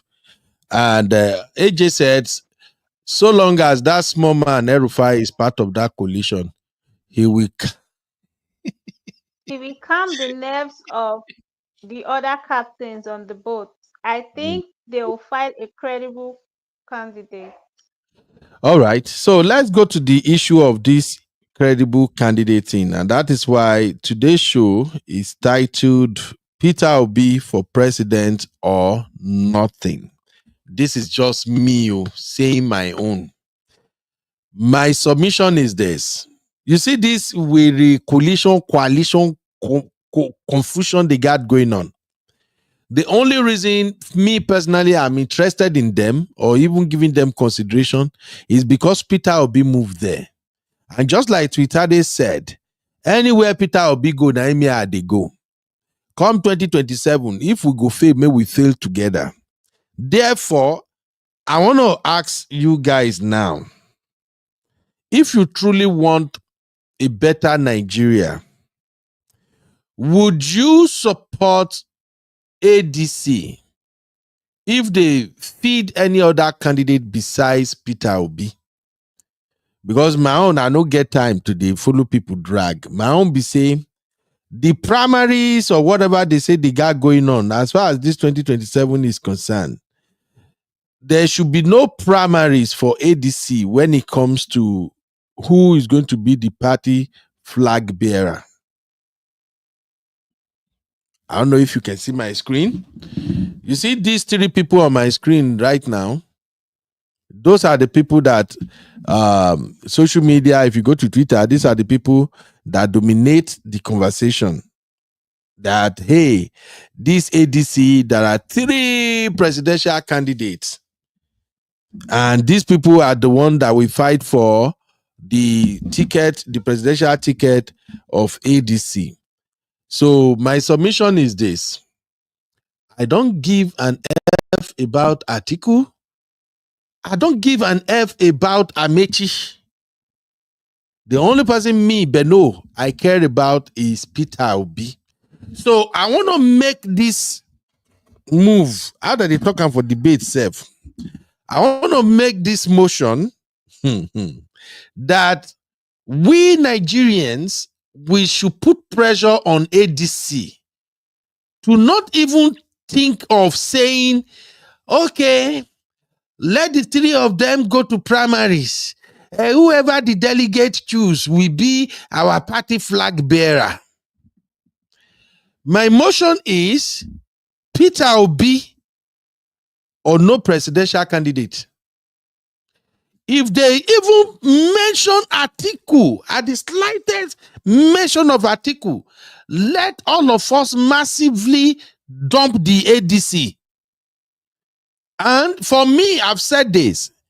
If anybody is coming out in 2027 and it is not Peter Obi versus Tinubu, I will campaign for Tinubu.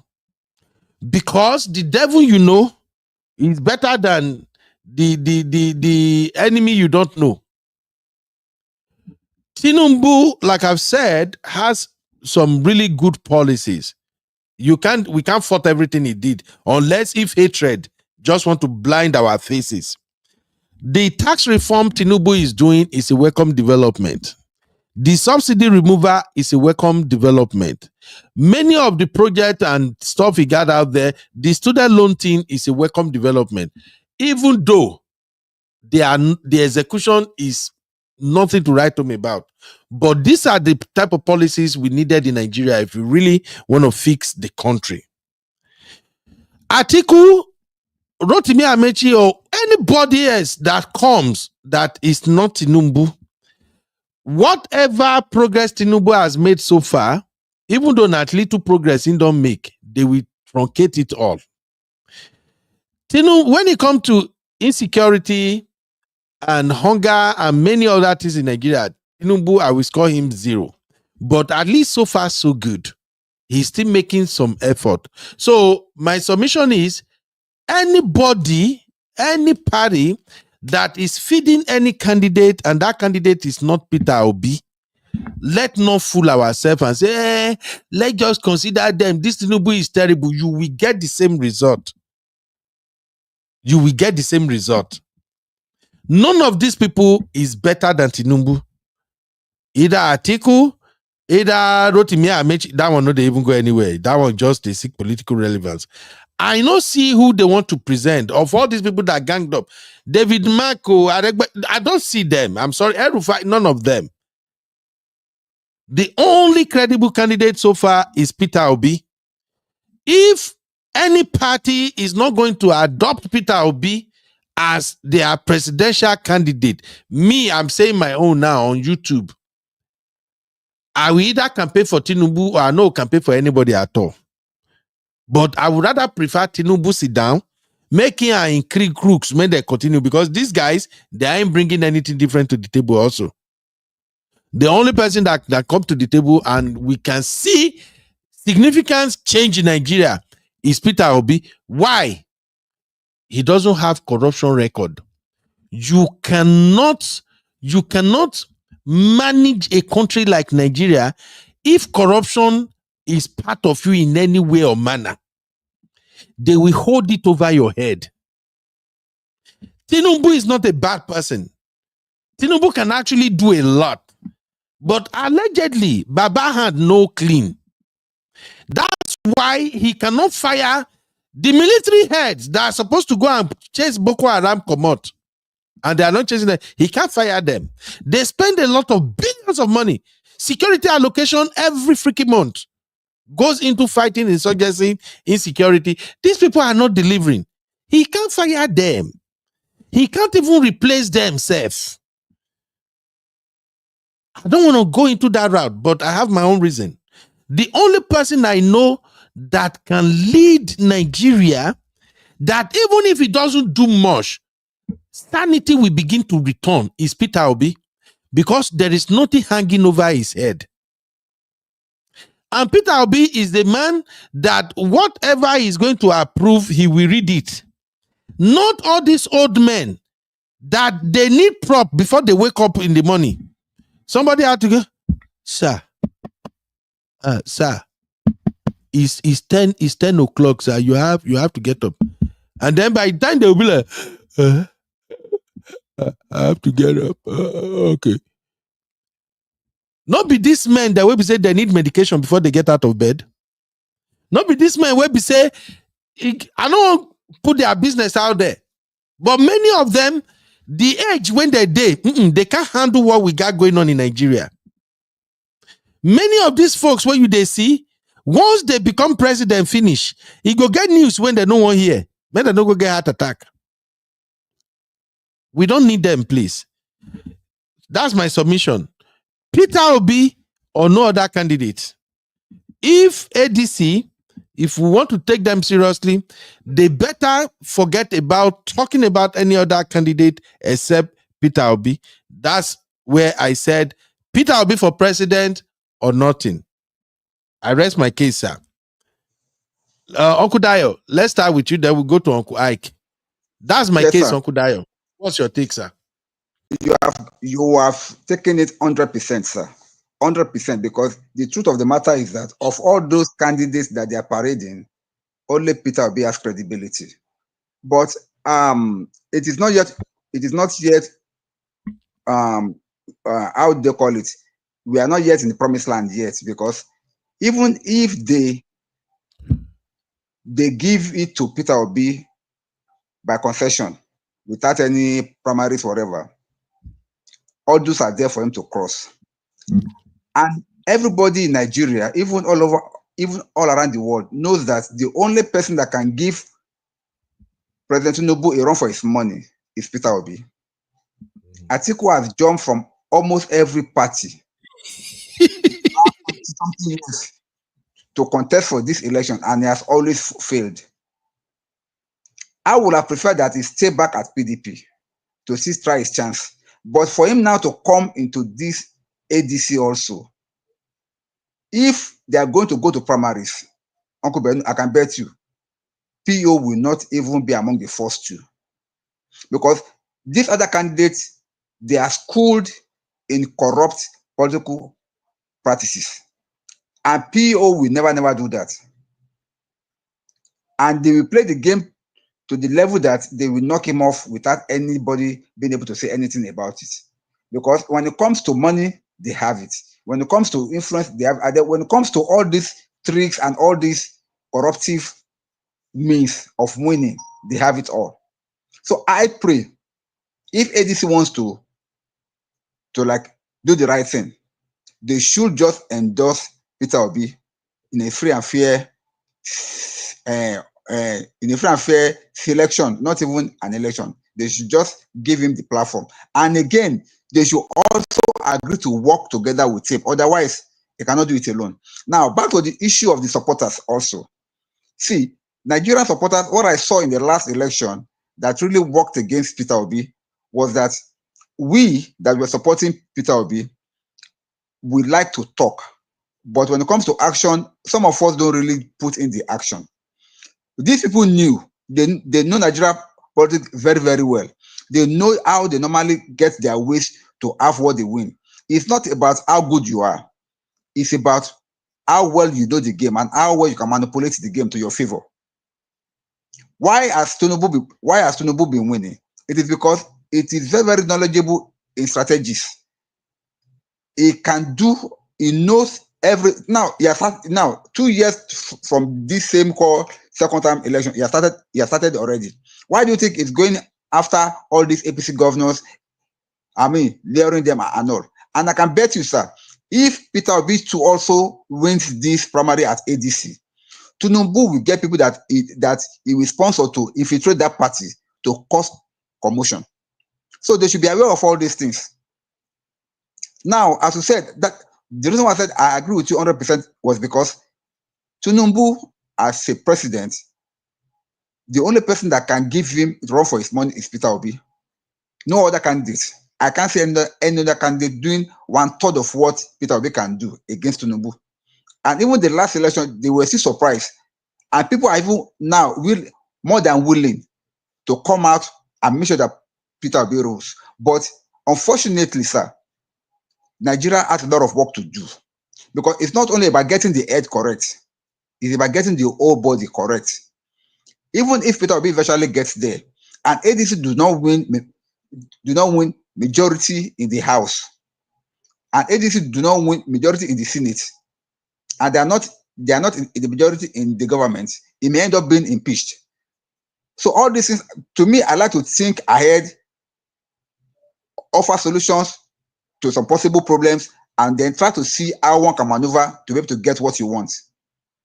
We can get him to be endorsed by this ADC party. After that endorsement, what next? We must also realize that the opposition will not sit down idle. They will planning their own scheme. How are they able to infiltrate this Labour Party? It was because they know the force that PO brought to the Labour Party in the last election. If they do not scatter it on time, by the time of 2027, it will be difficult for them to beat them. That's why they were able to infiltrate. And then, unfortunately, in Labour Party, we have compromising leaders that like their pockets more than the country. That's why we're having a problem in that place. And back to this issue of banter that they are raising, that if it does not go back to 48 hours, they are just making him out. If PO should leave today, Labour Party is dead. Labour Party is dead. One of the things that killed that party was that they don't have sponsors. They don't have people that can invest money into the party to build a strong structure for that party. But when Uncle Dayo, let me interject real quick. Uncle Dayo, if you are a billionaire, would you invest money in a party like Labour Party without Peter Obi? Now, sir, if it was only when Peter Obi came on board that they were able to get some kind of structures in place because they knew that they needed them. Before Peter Obi came on board, I'm a member of Labour Party and I'm part of their ruling class in some state local governments there. But I can tell you for free, we don't have structures in almost, in fact, in some significant places in the country. But when Peter Obi came on board, people came in, people brought money, people brought their resources, then they were building structures for the party. Had it been that Tinubu did not infiltrate the party will have been stronger by now. So that as they're building towards 2027 election, by the time that time will come, the party will have been strong and be able to stand any weather that may come. But now as it is, because of that division, they cannot go any further. But after saying this, I don't even know about the structure capacity of ADC because I've not really studied them yet. I have to go and check out that. If ADC too have the same problem, then it may be the same case like the last one. But I pray so that they should endorse PO as their presidential candidate, and people like Atiku, El-Rufai, they should agree to work for him to be able to make him president. Then I think he has a good chance. Yeah. Thank you, sir. Thank you, Okudayo. I think when you spoke about structure right now, I heard Uncle Ike on Sister Omoye's channel yesterday. I think Uncle Ike will kind of break down the structure that the ADC brought. And I agree with Uncle Ike. Uncle Ike, is that right? I think you said something about that structure yesterday while we were live with Omoye. You are muted, sir.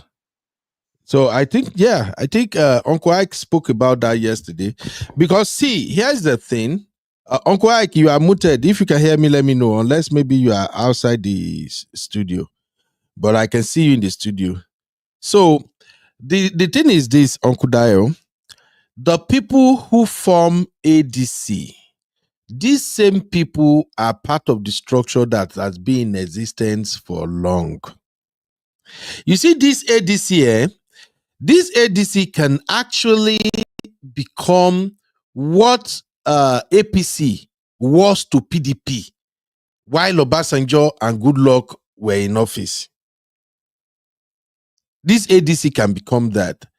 All the people who are in ADC, they were all in the same party with Tinubu and the rest before now.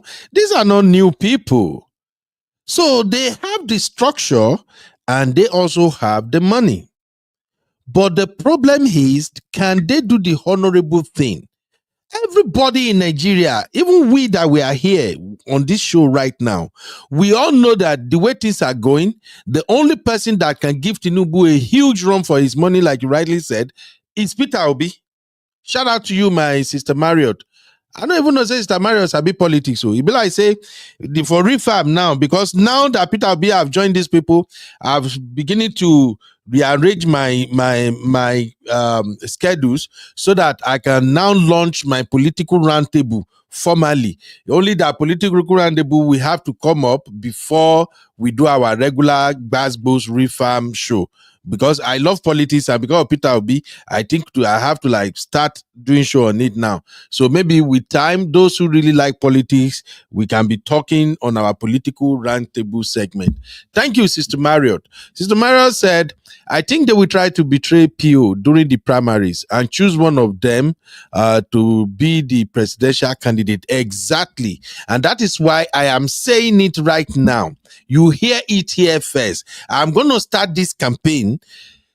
Peter Obi for president or nothing. Shout out to Auntie Yinka. You're welcome, Sister Yinka. Oh, you were not here when we started. For those who started with us, that is Sister Yinka. Her show will be live very soon. We're going to start having fun on Auntie Sister Yinka's page. So Sister Yinka said, PO for Nigeria, but I worry he will be sidelined. I'm so ready for this.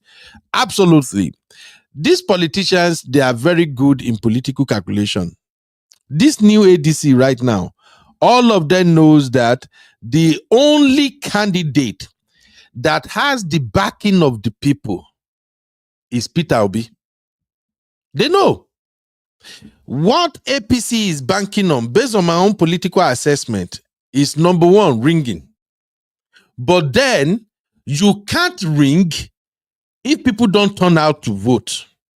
And right now, Uncle Ike, if you are here, say something. I don't know, maybe you are out of the studio.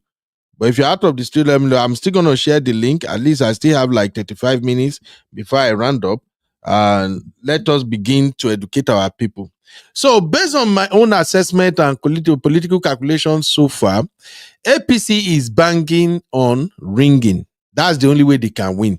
That's why you see all those governors, they are running to APC because they know that in their state, if you are not part of the APC machine, if APC should feed a candidate in your state, especially in this regime that everybody is loyal to the president, oh, that candidate can seat you. That's why you see that Akwa Ibom, is it Akwa Ibom governor, Umoino or something? That is why that man ran to APC. The man is scared that if APC should feature anybody in his state, that person can actually take his second time from him. So they know ringing is how they want to do. We all saw the last governorship election. We saw what happened in Lagos State. We saw what happened in Ogun State. We saw what happened in so many states in Nigeria. But then APC has a bigger problem right now. And that problem is that the North are not in support of the current president. Uncle Dio, shall I agree or you disagree, sir? I don't know whether you called me before I step away because I'm in the office. Yes, Let yes. I call you please. before, sir. Yeah. I'll come back to you, Uncle Dio. I call you before, sir. When Uncle Dio spoke about structure, that it seems that the ADC may not have the structure for this oncoming election. And I said, I think yesterday while we were on Sister Omoye's show, I heard you spoke about the structure that is present in the ADC already, because all these people that form ADC, they are already part of the system. So I just wanted you to shed light on the structure of this ADC and how they can rival APC. Yeah, my brothers, it was about the structures that they talked about in 2023, but God was able to prove himself in the life of Nigerians. We became the structures of Labour Party and the Obedient Movement that brought what happened in 2023. But Yes. there is, we always need a structure, and all these people who are coming together, they have structures already. That's why I talked about, I talked about the political space. All these people who are in the political space, they have the structures already. They have the resources, they have the fund, they have the manpower, they have everything. So the structure is already there. If you check from yesterday, most of these people who were there 2 days ago, most of them has gone back to their state and they are collapsing their structures for ADC already. Emeki Ihedioha, is a very strong political force in Imo State. He's already collapsing his structure, his movement to ADC. So that is what's going to happen. They're going to take over everything. So the structure is going to be there. Like I said yesterday, my only what I will advise people is that, in as much as people like us do not want a primary, we want a consensus, candidate. Candidate. We Yeah. don't know what's going to happen before now, but we are not going to put our egg in one basket. That means that people has to get involved. People have to get registered because people has to be part of ADC in order to be people who can be able to be part of the delegate. Because if the obedient people and Nigerians who need this change are not part of this coalition, at the end of the day, if we end up that there is going to be primary, you know what, we already talked about it last night, what is going to happen. The dollar men and women in all these evil politicians, you know what they're going to do with money. So, but if you are talking about what we are going to bring on the table, Amechi has nothing to bring on the table. Being governor for 8 years in River State and the minister for 8 years, what did he achieve as minister of transport? So Nothing. those things does really not really count. So I keep saying what I'm saying, that we, the obedient people and Nigerians themselves should, get registered in ADC, because it is the people that are going to be the structure. Because if at the end of the day we are staying, some of us who are in the diaspora, we can only talk. Probably we might contribute finances, money, but at the end of the day, we need people to be part of the system. And if there is nobody, if we are only talking and we are not participating, at the end of the day, the same people we are afraid will take over the whole space, like as we are crying. So Peter B need people, he need movement, he need people in ADC, he need everybody to be part of it, he need our support, he need everything that can, make his case more positively seen by everybody, so that at the end of the day, he can stand on a very solid ground to make his argument. So I think that the structure is going to be there. I'm not going to be afraid of structure, because all those demon forefathers you see there with Mr. Peter Obi yesterday, 2 days ago, they all have their structures. Is it former Senate president that doesn't have structure? Is it Rufai that doesn't have structure? Is it Meiji? All of them, they are political juggernauts, But political juggernauts in the case of criminality, But so they have their structures, and because they are the people that is in the space.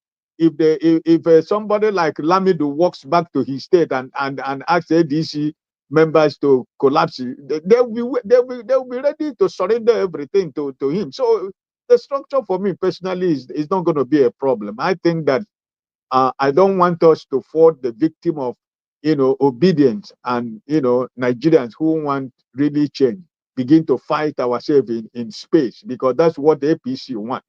To disagree, we begin to call ourselves names, we begin to fight each other. We can have a different opinion, but that should not lead us to fight ourselves, because at the end of the day, what we are looking for is something to give Nigeria a better government. Example, before I drop, we should know politics is not romance, it's not boyfriend and girlfriend, it's not love. Politics is a game of interest. It's a game, whether you like it or not, it's a game. And if you in that politics of game, there are so many things you have to give. Like as I said yesterday, if when we begin to, I was listening to a space this morning, and they were campaigning for Mr. Peter Obi, but the way they were doing it, they were insulting and putting supporters of Atiku and Erufai and the rest down. I mean, discussions are not done like, don't bully people into that, because we should be smart in our argument. We should present a very positive and argument to be able to let them understand why it should be Mr. Peter. We shouldn't be fighting ourselves, and we shouldn't be we know who they are already. So trying to remind them who they are, it doesn't, for me, necessarily, it doesn't make any sense to me. And we know who Erufai is. We know who Atiku is. We know each and every one of them. We know what they represent. We know what they stand for. But something has brought us together to talk about, okay, we want a better Nigeria. But we ourselves, in our heart, we know what we want. And we know who we want to use to achieve that thing that we want. So I'm only appealing to obedience worldwide, that we should, we shouldn't be allowed. Let us not allow ourselves to be used in the space where we begin to insult ourselves and begin to argue unnecessarily. Why the same people we are fighting for are taking over positions in the new ADC? Because if the new Nigerians are not part of ADC, the same people is going to have the new movement also, right? So I think that we should be honest ourselves. Politics is a game. Our principle need everybody. And if I, like you said yesterday, or someone said, if I can register 100 or 200 people, I am not doing it because I don't live in Nigeria, and I'm not hoping to go back to my country to live tomorrow, because they have not they cannot offer me nothing. There is nothing Nigeria going to offer me. They have never offered me anything in my entire life. So we are just doing it because we have our families, we have our friends, we have people that we went to school together, right? So I don't want a situation whereby we have to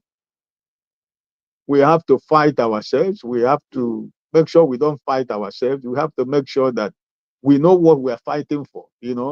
Yeah. The only thing we have to do is to do what we did in 2023. We printed T-shirt, we printed cap, we supported people to go and register. Those are the things that we need to do. But I think as the time goes on, when our principal begin to speak to us the way forward, things we need to do, or what are the plans and programs, and then we will begin to, organize ourselves. We begin to think about the way forward, how we can organize, how we can get involved, and how we can encourage people that are back home to get involved. Because at the end of the day, it's people. Even though money is involved, but also if we have a large people who are not going to be bought over by money, I think we'll be in a better position in whatever way they want it to happen. This Yeah. is my personal opinion, right? Yeah. Thank you. Uncle Emeka. Yeah, guys, real fam. That is Uncle Emeka speaking. People are mistaking Uncle Emeka. People are mistaking Uncle Ike for Uncle Emeka. That is Uncle Ike speaking. Uncle Ike all the way from Jamaica. Uncle Emeka is in Georgia. So please don't mix it together. We are discussing politics now.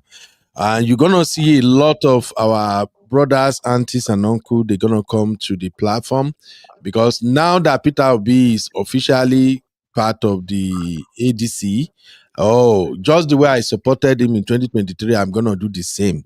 I will turn on my ring light every day. Is Peter Obi now.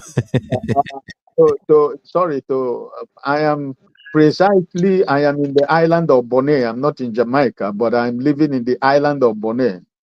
So Oh, I yes, don't even know where is that one. I don't even know where that is. yeah, it's in the Caribbean, but Okay. I am closer to US. From my island to Miami is about 4 hours, but my Oh, my island is under the Royal Dutch Kingdom. But from here to the Netherlands is about 10 hours flight, so you can see the difference. So oh. yes, How is the economy over there, sir? Maybe we fit do business there because me, I define money. Oh, ego, agbalaya. How the and now, economy there, sir?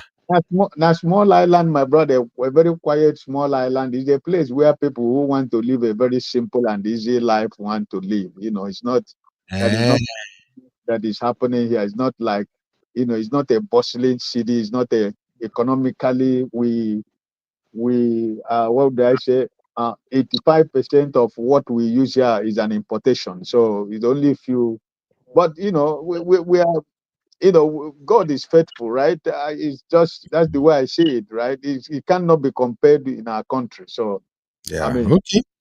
All it's a right. very No problem. it's a beautiful island. We have a beautiful sea. It's a place of vacations, and where people from the US, Australia, Canada, Germany, where they come here to buy houses and for retirement. So this is what we are. So our economic power here is tourism. That is it. So nothing else but tourism. All right. Thank you, sir. Thank you for your contribution. All right, Luke, I'm coming to you, but before I come to you, Luke, I quickly want to show everybody something because I think this is gonna come up a lot in this oncoming election. Let me show you something. One of the problem we have in Nigeria is these people called traditional rulers. Unfortunately, this traditional ruler that is speaking here, he happens to be my in-law. He's from Ubuluku. He's the traditional ruler there. And I quickly want to tell you guys what he said before I go to Luke, because this is going to be another major problem. Now, this traditional ruler, as shared on Leader Ikeji, he is the Oniche of Ubuluku, Ibori, Ubulu. So he said, Chief James Endurance Owodi Ibori Ubulu, that is the traditional ruler, has dismissed the coalition formed by Peter Obi, Atiku Abubakar, and Nazaya El Rufai under the African Democratic Congress as a failed experiment. These are the issues. They've not even done anything now. You see this young traditional ruler, man, I see him face well. You see him? Young traditional ruler with swagger. See what's coming out of his mouth. Let us move on. He has already described the ADC as a failed experiment. He went further.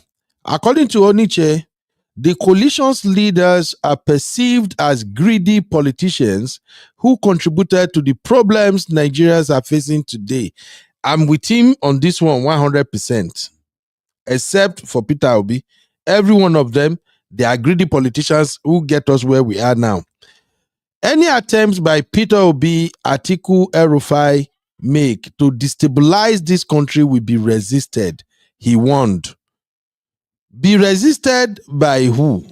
You see, if he had made this statement by removing Peter Obi in the mix, I would have said, yes, we are going to resist. But so far, he added Peter Obi. I get issue with that. He continued to say, Onishe expresses confidence that President Bola Tinubu will still emerge victorious in 2027 general elections, despite the coalition's effort. Nigerians are not in support of any coalition to remove President Tinubu, he asserted. We don't want division in our country. We are one people, and we must protect our country by allowing President Tinubu to complete his good work. Oniche also lambasted the Rufai track record, recalling his campaign during Buhari's presidency.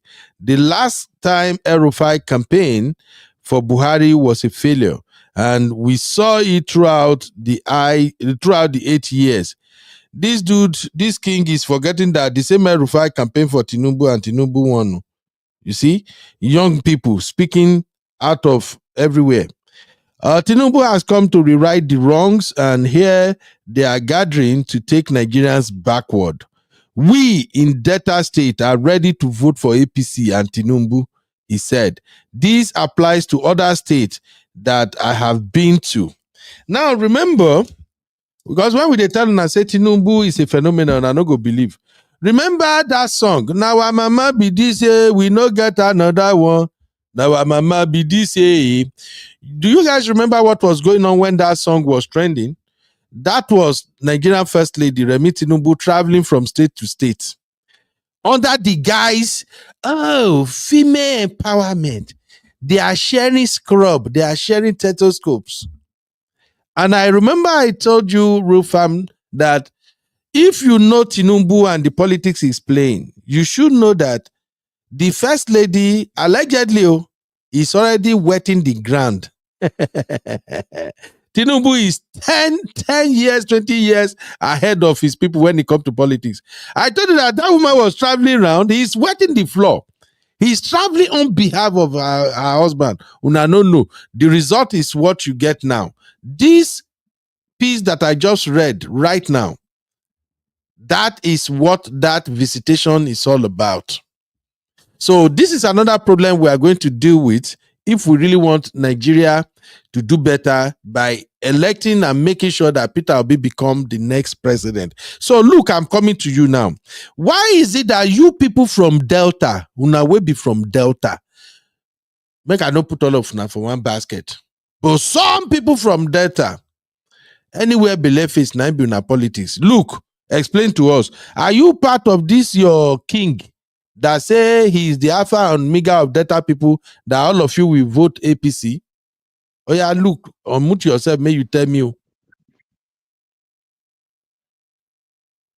Look, he don't mute himself back.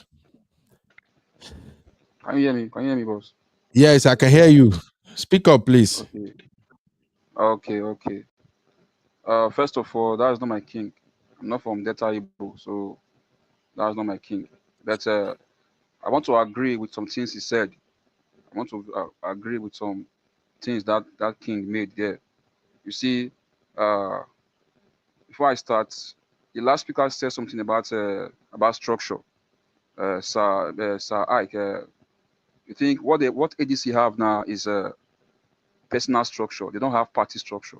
As for me, the Atiku, they have their own personal structure. The party itself does not have structure. I think that's what you should be building You mean on. the ADC?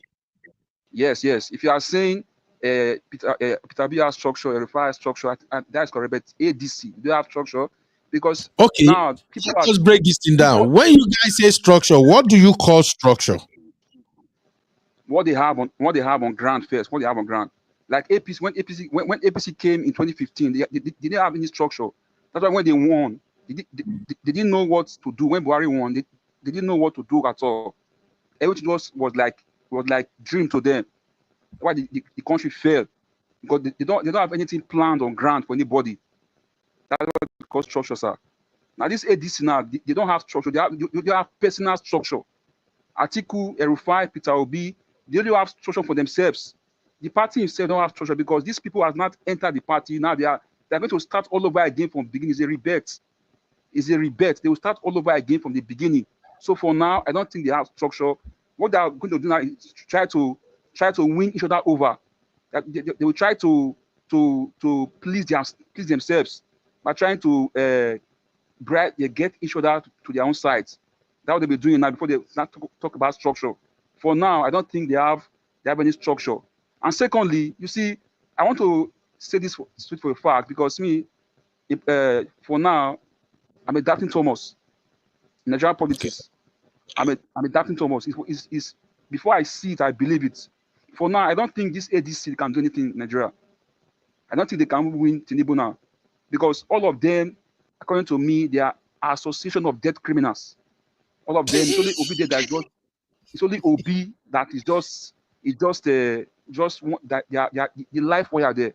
It's just the life wire there. Obi. The rest are dead criminals. They're just trying to resurrect themselves.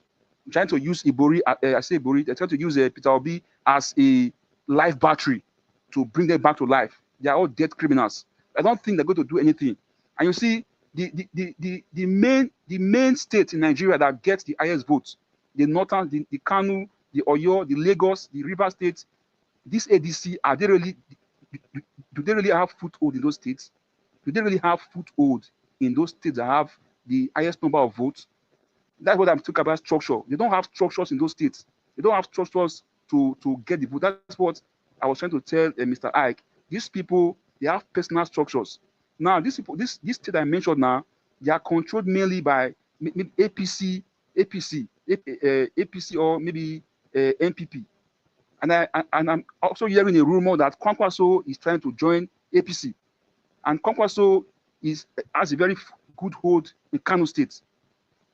Now, for you to win Tinubu, I think you have to play dirty.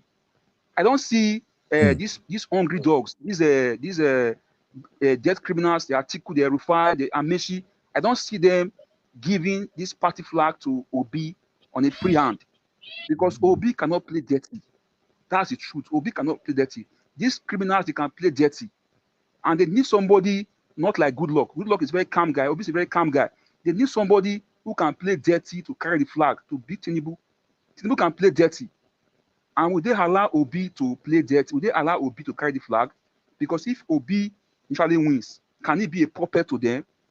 Can Obi actually be a puppet to those people? Because they can't allow Obi to win, and Obi will not be the organ of all of them, will not answer to them again because they have suffered for him. So those things are in place. They have to answer this question when they say before they start having party structure. So for now, I think for me, it's a no-go area for them. It's a no-go area. And lastly, if you are decamping to another party, you have to tear your card, your former party's card. That's why I like Obasanjo. When he was going to APC 2015, publicly he tore his card. Now, have you seen Atiku, Erufai, Amechi tear their APC card? That means they are still having foothold in their former party. If anything happens to them in ABC, in the ADC, they can easily switch. That's why politicians it's very easy to trust them. But to me, I will agree with you. PRB is good, but ADC to me now, they don't have that strength. Yeah, they still have, 2027 is still about, it's not even up to 2 years away again, no, Abi? Yes. It's not about 2 years again. It's just like, I think by next year, campaign will kick off fully. So, but I think compared to what Peter Obi did with Labour, all this political structure really matters. But if you ask me, the most important structure you need are the people first. Do the people believe in you and that party? If the people who are not even political affiliates, if they believe in you and the party, to put up a structure is not that difficult. Look. Sorry, sir. The Okay. people, we believed in Obasanjo when he brought Buhari, but did they do anything? Did the party do anything? Now, if ADC wins now, they don't have structure because they'll be surprised they won. Example, now they won now.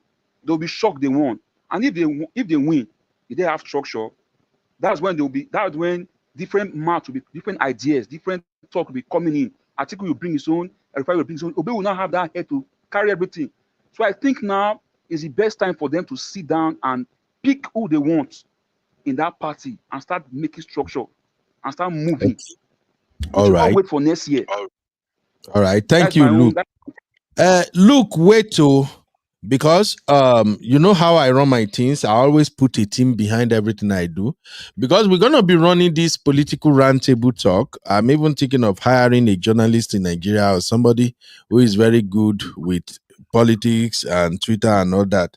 I'm already working on that. So in case if you have brother or sister in Nigeria who is very good with politics, I'm about to hire somebody who will be doing our research, because Nigerian politics, we need a lot of fact findings. You know, people they do propaganda too much. So I need somebody who can actually help me go to the mainstream media, see what they publish about any topic, then we bring it together, we look at it and we present it here. So I have that slot open. If you have anybody who is very good at that, let them talk to me. It's a remote job. All the people that works for me, they know how I operate. It's a remote job. It's not something you do all day long. It's just that when I give you my schedule, what I need you to look for, just look for them and put them where I will see it so I can retrieve it. So we're going to be having that political roundtable talk. And like I said, any day, maybe it can be 2-3 times a week. Whenever I will come live for it, it will be earlier than our regular time so that we can talk politics before we talk general issue. So Luke, I know you like politics, but you are also a member of APC, because I remember one time where we had a show, you said because Sheriff is moving to APC, you too, you are following to APC. So are you speaking in the capacity of APC member today, or you are speaking as Luke, a fellow Nigerian who is also looking for a better Nigeria? Which one are you speaking on? That's why I said earlier, I said for now, I'm adapting Thomas now. That's okay. Are you a doubting Thomas as APC member, or doubting Thomas as a fellow Nigerian? We are all doubting right now, but which one are you? I'm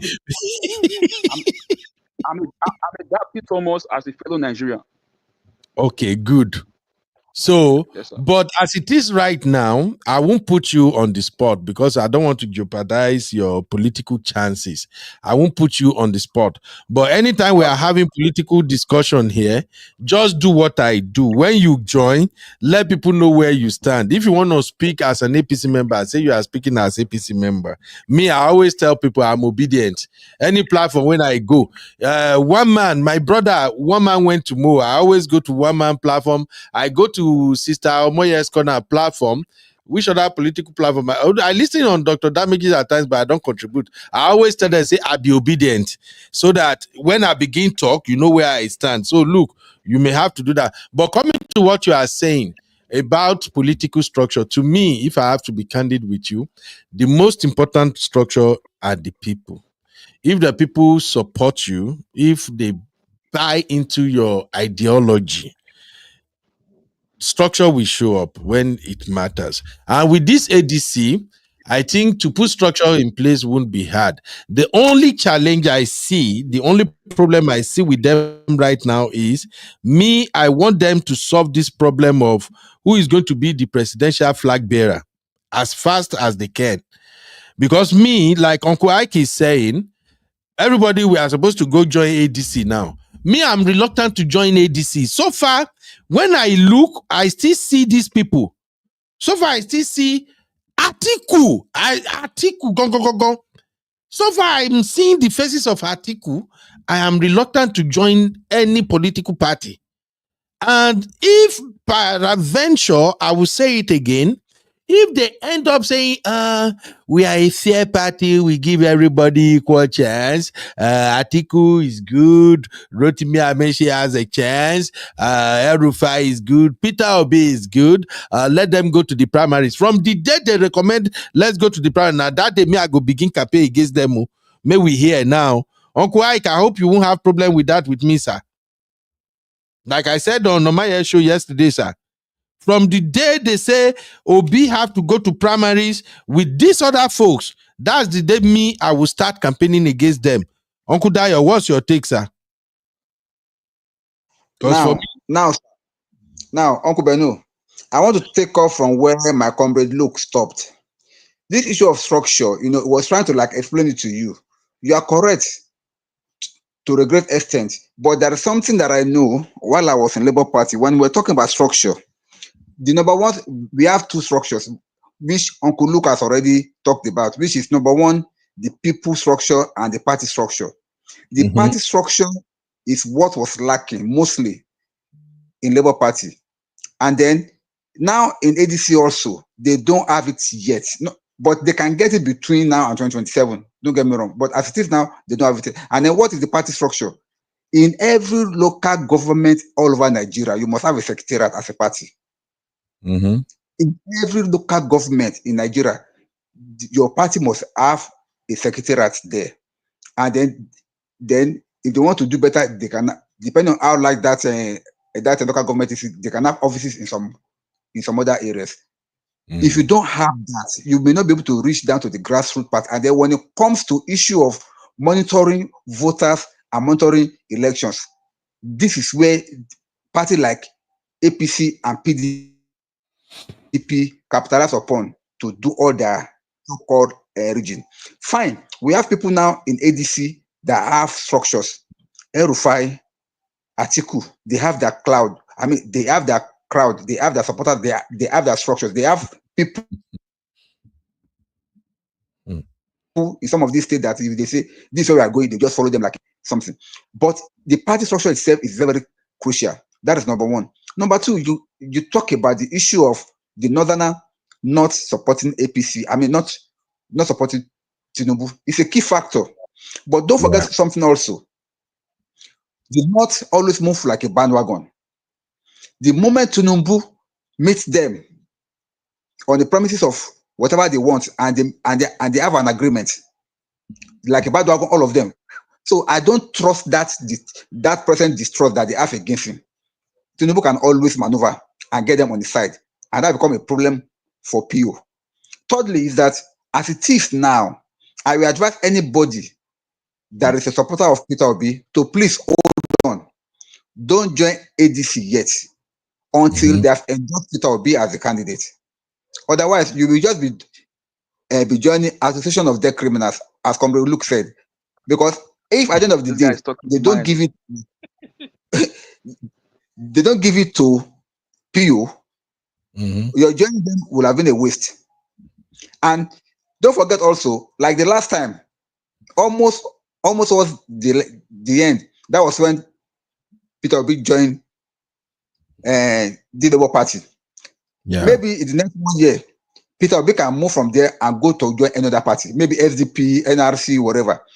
So if you're already aligned with yourself with this ADC, you may have to try to start changing parties again. But the bottom line is this: this so-called traditional ruler of my wife village, Ubuluku. I never knew that me and you married from the same village. Very stubborn people, Ubuluku.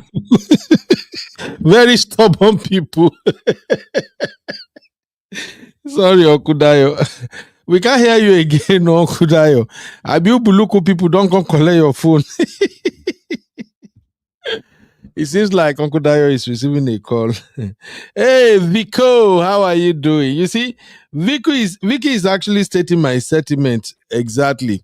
This is what I was hammering on Omoye's corner yesterday. that Obi should be very careful aligning with this group of individuals. I swear to God, if not because in politics, just like Sister Marriott have said earlier, that Obi need them. Obi definitely he need the structure. Obi has to work with other people, and it's one of the things I've always said that Sowore is one. That's why I don't take Sowore seriously. Sowore don't work with anybody. So in politics, you have to work with people. If not the fact that Obi needs to work with all these political jugunus, I don't see any reason why Obi should be in their midst at all. I watched the coalition when they introduced Peter Obi. They all hear yeah, and I'm like shit. These folks already knew that now Peter Obi now go ahead and bring crowd, so they needed to be like the blood where they make people they survive. They need to be like air. Honestly, in fact, as I'm rounding up now, let's take this final poll and then I will structure this political roundtable talk so we can begin to at least lend our own voice and then we will have the show going. This is the question that we put here and we will end with that. My question is, do ADC need PO or PO needs ADC? So if you think PO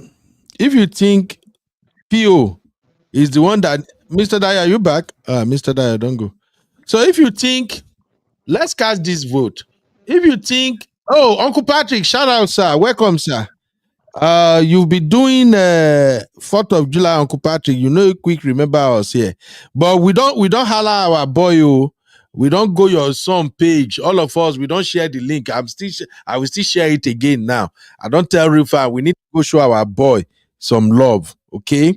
So the question I have as we are rounding up this thing is this: please, do ADC need PO or PO need ADC? I know it's confusing. If you think Peter Obi need ADC, drop one. Okay?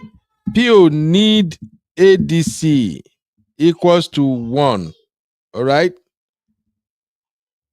And if you think ADC needs PO, drop 2. Oh, I see you, Sister Marriott. Make I put this thing here. All right, let's begin to cast the vote. Oh, it's Abby, not Sister Mario. Abby is using the same this thing like Sister Mario. I almost confused you to Sister Mario. Abby, my sister. What's up, Mama? How you doing? I'm very well, thank you. I need to put my picture up on here. I don't know how to do it. Good evening, everybody. In the house. Good evening, Abby, our sweet sister. See your voice, and that voice they tutori me, Abby. Eh? How you take do am? All right, Mama, give it to me. You're welcome to the roof, fam. Thank you very much. I'm going to be quick because I heard you say you're rounding up. Yeah, no problem. I'm not. I'm only just learning politics because I do think it's important to get involved. Whether it's back home and even where we live in the diaspora, I think it's important to get involved. But one thing I'm going to say is that to answer the poll, I think is 1 and 2. I think it's a mutually beneficial relationship. ADC and obviously Peter Obi. I do think that he can benefit. Sorry? No, don't worry. Go ahead. Look, don't worry. You will speak after Abby. Just mute yourself for now. Go on, Abby. I do think that he can benefit from the other powerhouses in courts. And I do think that they can also benefit from the fact that he does have a solid fan base. I'm going to call it fan base because I think Peter Obi does have a lot of people that lack objectivity and are just fans rather than wanting real change. I'm an obedient, but I'm also objective. I can see that Peter Obi has said certain things that I don't agree with or certain things here and there, and I'll be able to say it regardless of how I feel about him or how much I would want him to be president moving forward. But I think that generally there's a personality that the average politician has. And it is, I would say, to some extent, some slight level of selfishness and, should we say, Yes, selfishness, I think I would say. And obviously you have the cases of Tinubu that are very extreme, allegedly. But I do think that for you to be able to withstand any of these things, Peter Obi has been governor before, so he has to have some elements that politicians have. And what happens in this situation is people like Peter Obi are going to do what is right for him to continue the game. Like I said in the comments, we saw this happen to Amici. Why did Amechi lose the love of his people? Because he started to support Buhari. But that's what he had to do at the time, after what happened between him and GEJ, right? Yeah. So sometimes politicians are put in a situation where they have to fight for themselves, they have to fight for their careers. And in my opinion, that might be what Peter Obi is doing. We know Peter Obi to be a good guy, we know him to be an honest guy, but there's no way you can win in politics without some level of dishonesty. The game is the game. That is just how the cookie crumbles. So that's what I have to say. You're right, Abby. You're right, absolutely. And I think I agree with you where you choose one and two. I think they both need each other. But the way where me I'm standing right now, ADC need Peter Obi more than Peter Obi need them. Like somebody said earlier on this show, anywhere Peter Obi go, that is where majority of Nigerians will go. Nobody trusts or believe in Atiku, Rufai, Amechi, and the likes. So I'm just saying that's my own personal opinion. If I have to vote right now, I will vote too. I think ADC needs Peter Obi more than Peter Obi needs them, and because they both need each other. If they can just figure how to work together, I think they will uproot APC all over Nigeria. It might not be in this 2027, but by the time they have second election, they will Yeah. dominate. Yeah. And I So think that that's the best option, to remove them first. Let's see road and then come up with a different plan. But Uncle Ben, I want to remind you of something.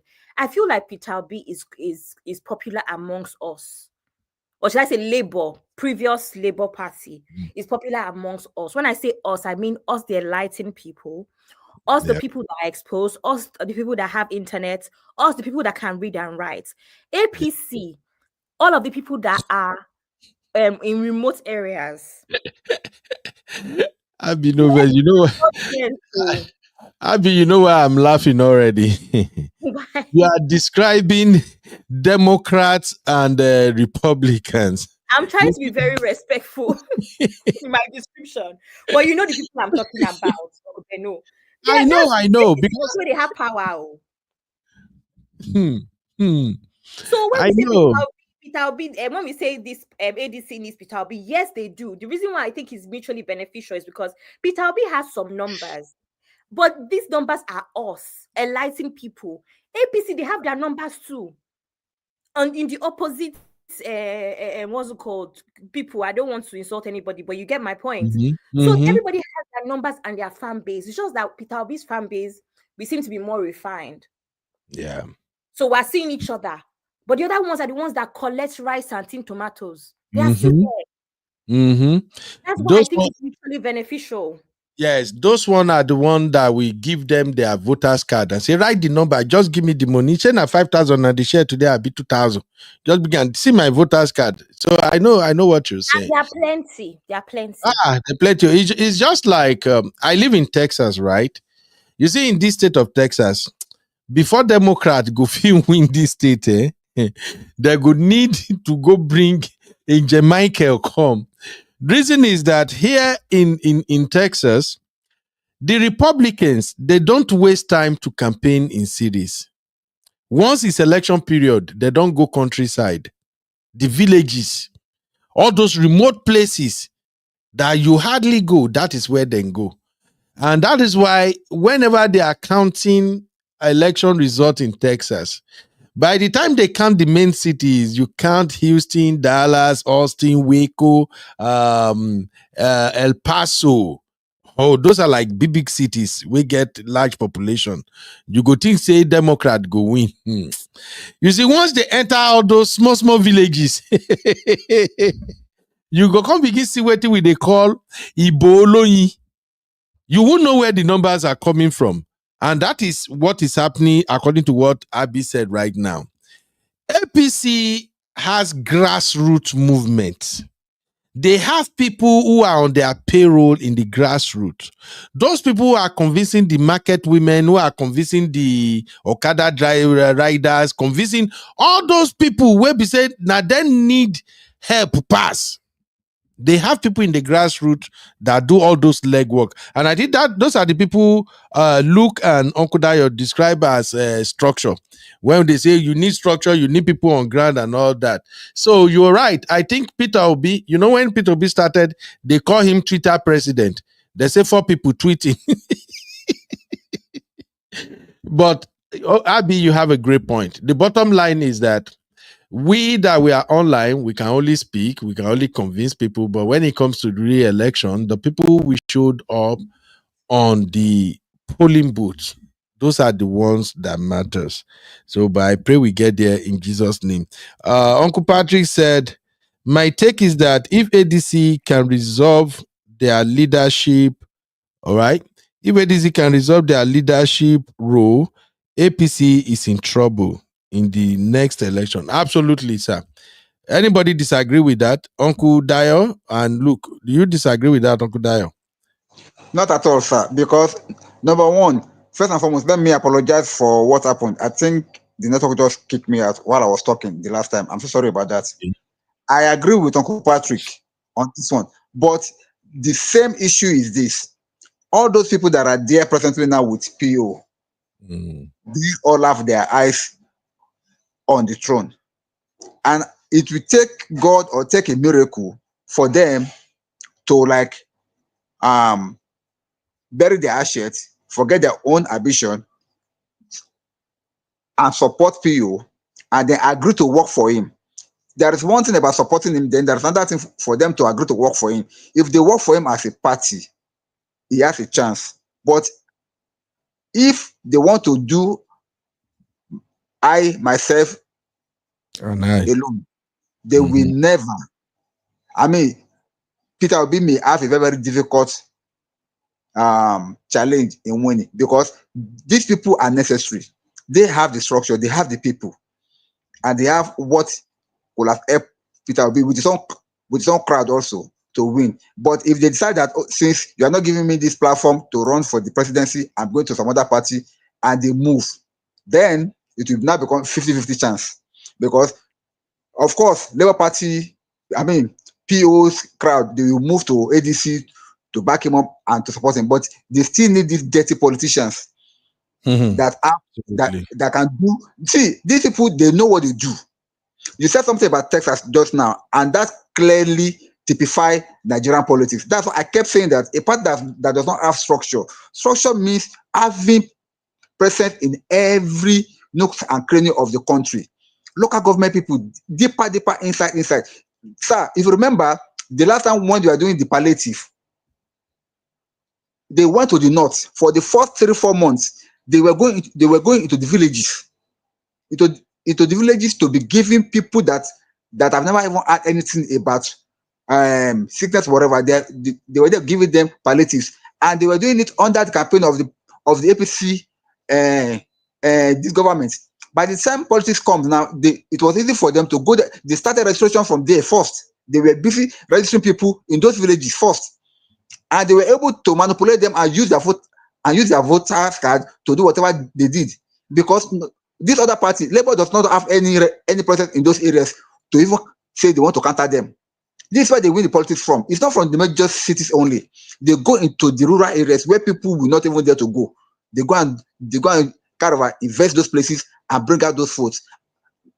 Like rightly explained about what they do in the city of Texas. That's what they do in Nigeria also as a politician. But the good news is this: if PO can be given a consensus that, okay, you are going to run for ADC and all of us will work for you, Tinubu cannot stand it. That's it. I pray it happens like that. That's the only way forward. Thank you. Yeah, that's it. So as I'm drawing conclusion now and we are leaving, thank you everybody for watching this particular segment. Based on the reaction and the chat and everything, I see that we Nigerians, we truly love our country and we want to have this conversation. So we're gonna be having the political roundtable here at least 3 times a week, and I will go live around 10 a.m. Central Standard Time. That should be like around 11 for those of you in New York. It's just gonna be 1 hour. So I'll be bringing latest issues as we monitor development, and then we can share our own ideas together. So please don't forget 10 a.m. Central Standard Time. If you are in New York, that should be around 11 a.m. If you are in London and Nigeria, that should be around 4 p.m. Of course, I'll be posting video every day about this. But before we leave, finally, help me answer my question for this show, and we'll be good. My question is, or let me just say, my position is Peter Obi for president or nothing. Are you with me on this or not? Let me have your take, Luke, so that you can leave. Peter Obi for president or nothing. That is where me I stand. So if you can't watch my show, know where I stand though. No come here, go say, I'm APC. Why would you talk that? I'm a Jani o. Emi go agbero ni mi o. Ọmọ Èkó ni mi o. Anybody bá ask me to wá lórí ẹ̀dá àdúgbò máa ṣe wèrè fún ẹni o. Wo Peter Obi ni mi o. Kẹ́kọ̀ọ́ sí lọ. Luke, your take. I want to be very blunt with you, sir. Okay. Politics, Go on. politics, na self-interest. Anywhere favor you. Okay. That's the Nigerian mind Okay. of politics. Na self-interest. That's it. So what So are you if Peter saying, Obi sir? if Peter Obi go favor me, I'll go for him. Tinubu favor me, I'll go Okay. for him. That's it. So you are not with me, say Peter will be for president or nothing. My self-interest. So if I'll get jobs, if I get connections, I'll vote around. Say make I tell you true.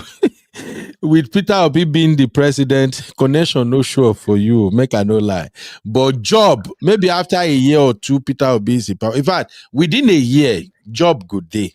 If job no day, you can hustle. Because Beno, There will be peace. But connection, Beno, I'm not sure you see connection from Peter Obi. Yes, sir. can I tell you a little story what happened to me in 2015 Go when I ahead. worked for INEC? When I worked for INEC, when they point gun for my head, Upo.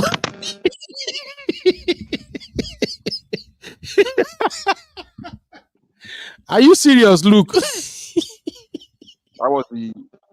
was the first time they pointed gun at my head like a movie. You know, What did they want to do? Why? you know, Why they do that? I was working for INEC and I was the one in my polling unit. I was the one that signed that voter stuff. All right. So when we went there in the morning, people were coming to vote. And one man, the man wore joggers, we wore sneakers. The man drove Lexus. He opened the boot. We saw two Ghana must go big inside. People were voting, so he just told them, PDP collect 20,000. And you see the people that were voting, small people, they don't have money. So after everything, APC won there. APC won in that place. So they asked me to change it to PDP, to change the figure. And I was the one that was supposed to sign. I said, I'm not going to sign this thing. No, I baby not leave me. I'm not going to sign now. The man that came with the bag, the man there called me to one corner. He said, small boy, how far? Change down 500K. The Ghana must go see money. I said, sir, I'm not going to thank you, sir. I cannot change it. So when I went to there to can sign it, now I see one boy point pistol for my head. He said, if you change down, if you not change this thing now, we'll shoot you.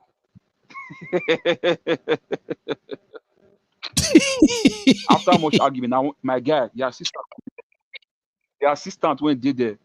Night tell and say, hey, calm down, don't worry. Me too, I can sign it. not go shoot my colleague. I go fit sign on. Mm. I saw the pistol life and life and death. Now the guy called signer. Say PDP win. And when they got to that place, to the local government secretariat, when they counted the votes, when they called people to come and they called us to come and they giving our observations about the election, I could not go inside because not me signer. And the guy went in and I go talk. When they announced the APC win for there, now these PDP boys, these area boys, they started to shoot. Police come, cannot do anything. Now army when they come, cut through tear gas. Everybody run. So it's what Peter Obi does not have. Going to say, does not have that Agbero life in him. But according to Uncle Dayo, if these people can support him, then he has a chance. So Because it go be aura for aura. Aura for aura. These people, they are also rugged like Igbo, but Obi is not rugged. If they can cover him up, they can support him that they are Agbero, then I'm sure he has a chance. For me, that's it. Thank you very much. Thank you, Luke. I got to let you go now. Don't worry, Luke. You're gonna be part of our political roundtable. But remember, let me just announce to the real fam. Whenever you are discussing politics, the people that show up in the comment, they are usually not nice like real fam. Oh. So please, when you come for our political show, where you begin see some people jump out of nowhere, I know that's why I even stopped them before. I don't know where they come from. When they come, now fight that they fight too. Even me will be moderator. I know they even look at the chat. So please, but we're gonna make it happen. Luke, thank you very much for your take. Luke is right anyway. That is how they do election in Nigeria. If you no cooperate, they show you jagabu. So you decide whether may then drop one for your leg or whether na your chest. Now you go know. In fact, may God forgive me. When Luke told say they bring 500k self, I almost want to say, bro, what are you waiting for? Grab money, sign paper for them, case closed. Konkoshi lokogbowo. Na Nigeria. No be say maybe when they reach there, they could do anything better. You know? Uncle Ben, Yes, please don't go that route. My very first experience in politics in my life, I was just a small young school leaver then. I just finished my secondary school. That was 1984. When I finished my secondary school, after WAEC, they wanted to do one kind of local government election. So they said people should come and register for their voters card. I was working in a school in Apapa, me and some other guys like that. And these politicians will come to us on daily basis. They will come and give our supervisors money, and they will say that we should register fictitious name with fictitious address. Over 200 names. And the more names you can write, the more names and fictitious address that can put in that register.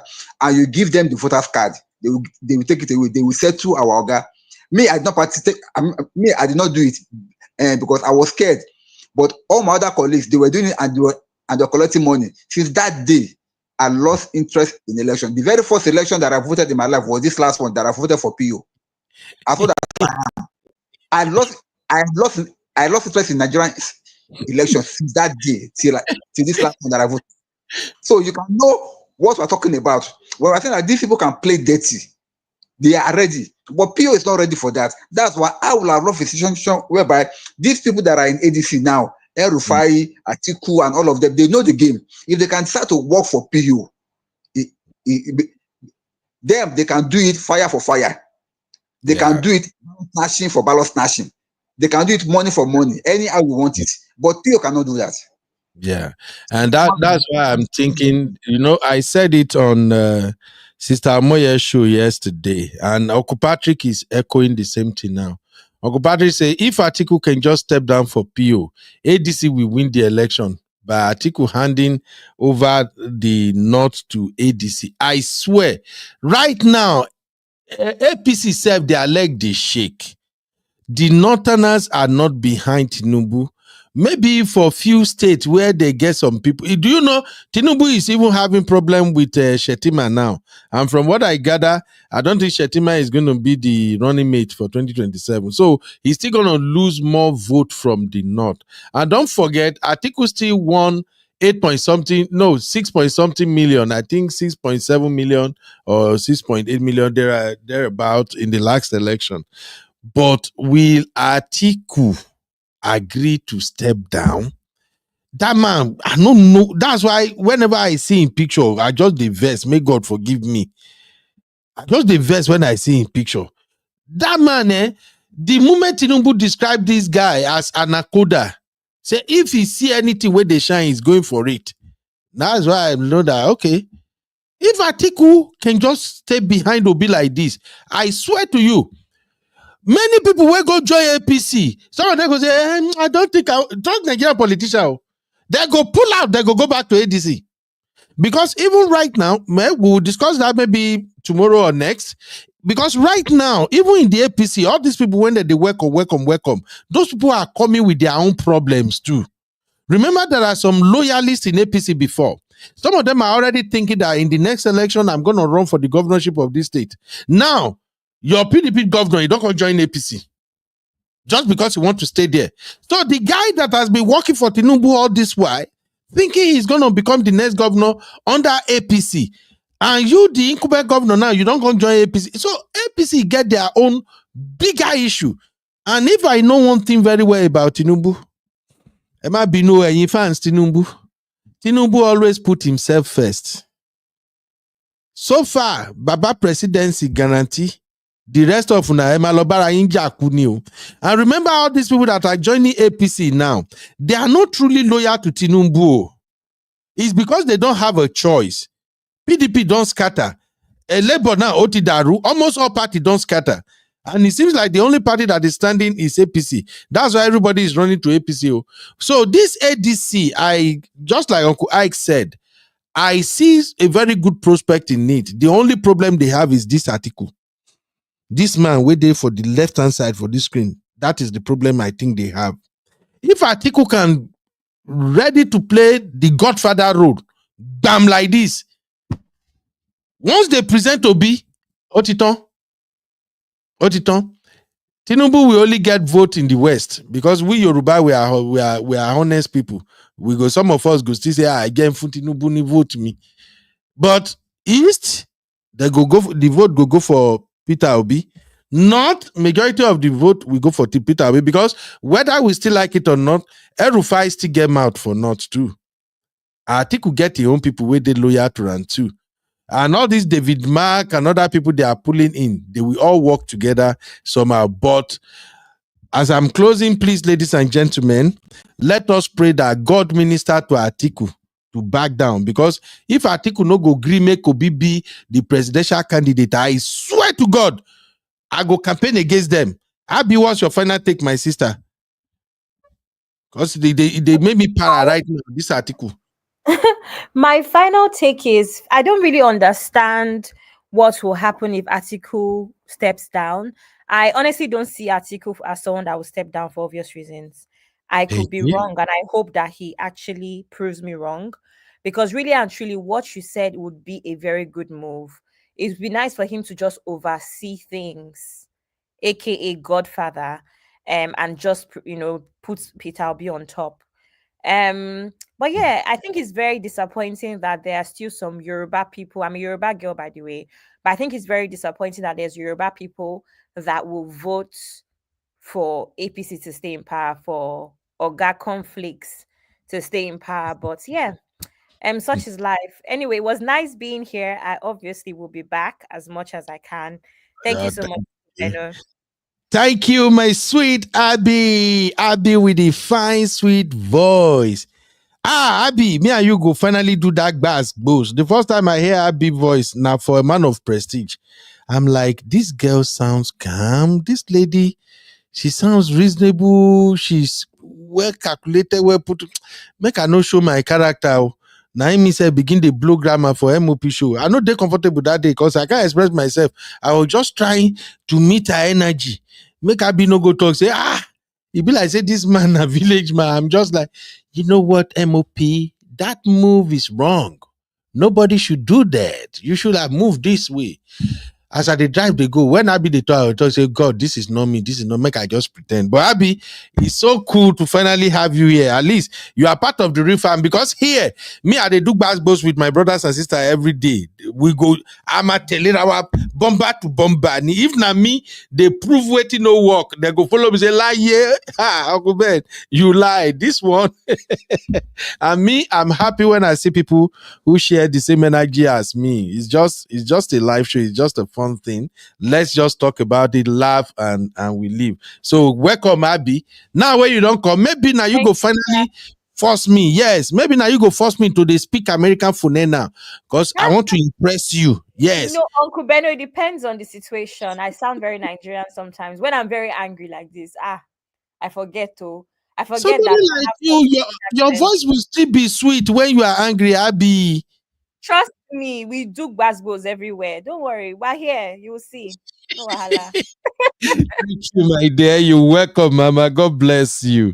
Thank you. Uncle Dio. Uncle Dio. Yes, sir. Are you ready for this political roundtable discussion? I see Sister Yinka don't talk earlier. I say when those people will get negative energy come, we are here. But my own team be say, I be Agbero.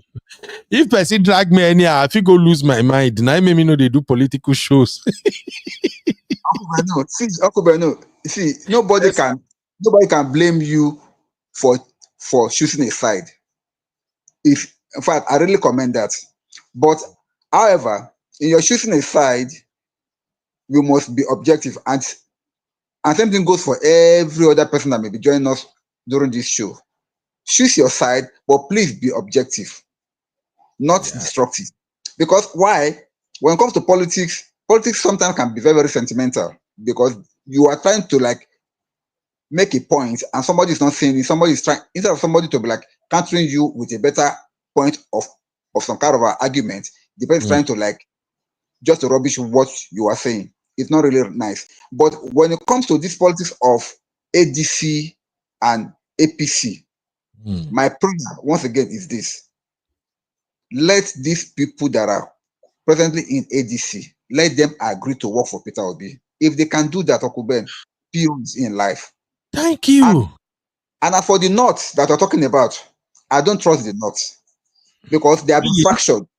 I don't trust them. Do you know that during the time of Buhari, they have been angry with APC since the time of Buhari, but they could not talk. I was not around that time. Every single person that they talked to, they were angry with what was happening in their states, how they are buying them, how they are kidnapping them. When their own person was the president, they were buying them like that. So they were angry with that party already. So when Tinubu came, they were like hoping for some relief that now this one will not be our own. Maybe it go listen to us. Maybe it go at least put balm on our wounds. Tinubu just kind of do what he did and now increase their suffering. So that's why they don't like him. That's why they came out openly to say that they are no longer in support of him. So that one is there. But whatever it is, if somebody like El-Rufai, somebody like Atiku, and other political people that have clout and that have structures in the north, if they can come under ADC, they can easily ameliorate that issue and then they can make it easy for people to be able to enter. But as I've said, the work has to be done and God will help us. Thank you, sir. Amen. Amen. Thank you, Uncle Dio. God bless you, sir. All right. I think we're going to have fun with our political roundtable segment. We have a lot of people who are knowledgeable about Nigerian politics. I'm so sorry. Me personally, I don't see myself as a politician, but I'm good at analyzing politics to some extent. If they never do things where they piss me off, and I swear to you, you can never analyze Nigerian politicians and not get angry. So somehow, God will help us. We will survive this political roundtable conversation. But honestly speaking, Nigerians can be so annoying at times. It's just like if you see people where they support Tinubu, if you get to meet them on some platform, if you see how these people will turn black to white, you will literally feel like say, may you enter the screen, go to fight them. That's how some people are. They can't be objective.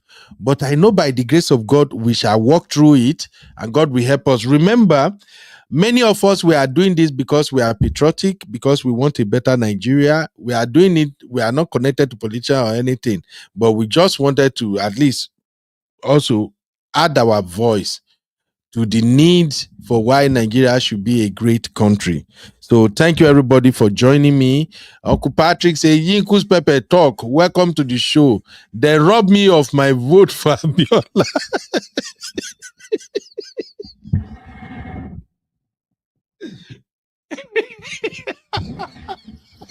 Uncle Patrick, why we say now where they round up now? Now you won't go open another conversation completely. Hey, my brother Kene, what's up, Baba? Kene, you are late. Oh. We have been discussing PO all day. You just show up now. Eh? Mr. Kene, what's up, Baba? Fam, for those of you who don't know my brother Kene, Kene has been my friend and supporting my show all the way from African Podcast, the other YouTube channel that we changed to Trends Reality. So it's not new, it's always part of the family. And me and Kene with the jam for Sister Omoye. And we also jam for Dr. Adama's show. Tomorrow is Saturday anyway. We go jam again when Dr. Adama will show. So, guys, don't be a stranger. Canadian, we they meet weller. So, but Uncle Patrick, no. Uncle Patrick, never start this the way you want to start. Say they rob you of your vote during the time of Abiola. Sister Moye, where is my people then just coming out from? Okay, please play repeat. Just go to like 2 hours. I think we started like 2 hours after I started the show because I know many of my real farm member, some of them don't like politics. So I do real farm show first before I start politics. All right, just start like around 2 hours and then you will see our political conversation. On Moye's corner, Sister Moye, they always ginger people. Now from Sister Moye platform, now we don't start this debate since yesterday. And I promise my Sister Moye, I say, I beg, me, the only show where I want to do is just to begin shout, say they must give Peter Obi the ticket. And Sister Moye, you know me, I always keep my word. So that's the show you are seeing now. Peter Obi for president or nothing. So as far as I'm concerned, no matter waiting they say them be ADC, PCP, APOP, whatever they call themselves, anywhere when they give Peter Obi presidential ticket, now there me they go. That's just my own. Stimby, you got any contrary opinion? And for my real fan members, because of if you show up at our political show, political round table, and you see, say, Uncle Ben is moving mad with PO. I'm saying my own now. Anywhere Peter Obi go, that is where I'm headed. No Peter Obi, no support from me. Okay? No Peter Obi, I am not singing for nobody. So, ADC, the ADC is really getting a lot of momentum now. Go to Twitter. All you will see is ADC, this, ADC, that. The attention when they don't define scenes. The moment PO announced that I am now part of the coalition, boom, the conversation started. And that's what I keep saying, that PO is the bride that everybody wanted in this election. If PO na person where they corrupt, I swear to God, if PO tell Tinubu, say, Tinubu, if you give me 10 billion naira, I won't contest. Make I no talk, but figure the rest out. PO is the bride. Everybody wants him. Me, I want PO. I'm not expecting PO to become president and change Nigeria under 1 year or 4 years. But I know one thing for sure. To fix Nigeria, we need to fight corruption. I can bet my last dollar for that. Anybody that want to fix Nigeria, you don't need to do a lot of work. Just block the corruption loopholes. Bam! Nigeria go begin fixing itself. Naturally. Person where you give money to do road, you go check, you not do the road, oh yeah, jail tia, you collect the rest of the money. The bring budget can't give you. Have you guys heard of? I think Sister Moya was doing that show. I was listening yesterday or different. I was listening to that show. They said River State, they want to use 24 billion on CCTV. Is that not Ibereoribu? The same house budget that they are passing now under Tinubu regime. They said, what was that they included in that budget? Hey, you said na CCTV too? No, light, street light or something. You see the billions when they call. The reason we need somebody like Peter Obi is that when you bring that budget to for Peter Obi's table, Peter Obi go tell you, say, hey, when I look at this budget, I don't think we need 50 billion to fix this light. Look, this light, they can actually manufacture this light in Abao. This light you want to import from China. If we give it to some people right here in Ogun State, they can manufacture it. Oh, that's all we needed in Nigeria. That's 200 and something billion when they want to do light. Peter Obi go slash that shit off. That 250 billion now, or whatever amount they call it, because I know it's one bogus amount of money. If it come down to like maybe 10 billion, that is why I'm campaigning for Peter Obi. I'm not saying Peter Obi will do magic, but once people can no longer steal money with impunity, Nigeria will begin to fix itself. Thank you, Abi. Accountability is needed. So please, if you watch my show, I'm just telling you the reason why I'm all in for Peter Obi. I live in the state. Anything where they do for Nigeria, it don't concern me. That's why I always give my sister Omoye a lot of credit. Sister Omoye will go live sometimes Sister Omoye will be there 4 hours, sometimes 5 hours. Sister Omoye don't need any shit from Nigeria. She's fine. She's absolutely doing fine where she is. But there is something in us that make us, we yearn for a better Nigeria. I told you guys something. Look, right now, this month now we go vacation. We'll go for family vacation. Whether I like it or not, I'm still gonna blow between $5,000 to $6,000 on that family vacation that we are going. But imagine if I went to Nigeria for that vacation. Imagine, say, okay, if we remove ticket money, everything, that $6,000, I'm going to spend it in Nigeria. Imagine all Nigerians all over the world. Let's say we go to Nigeria for vacation at least once every 2 years. Do you know what that means? But we can't. Because of insecurity, we can't. Do you know how many Nigerians can afford to open business of $100,000, business of $500,000, business of $10 million in Nigeria? But they kept all the money here. Insecurity. No conducive environment. The person where they at the top gone, where say na him be president, he said, "Fig by you. Police can rob you. Everybody. Anything can happen to you." We don't want that.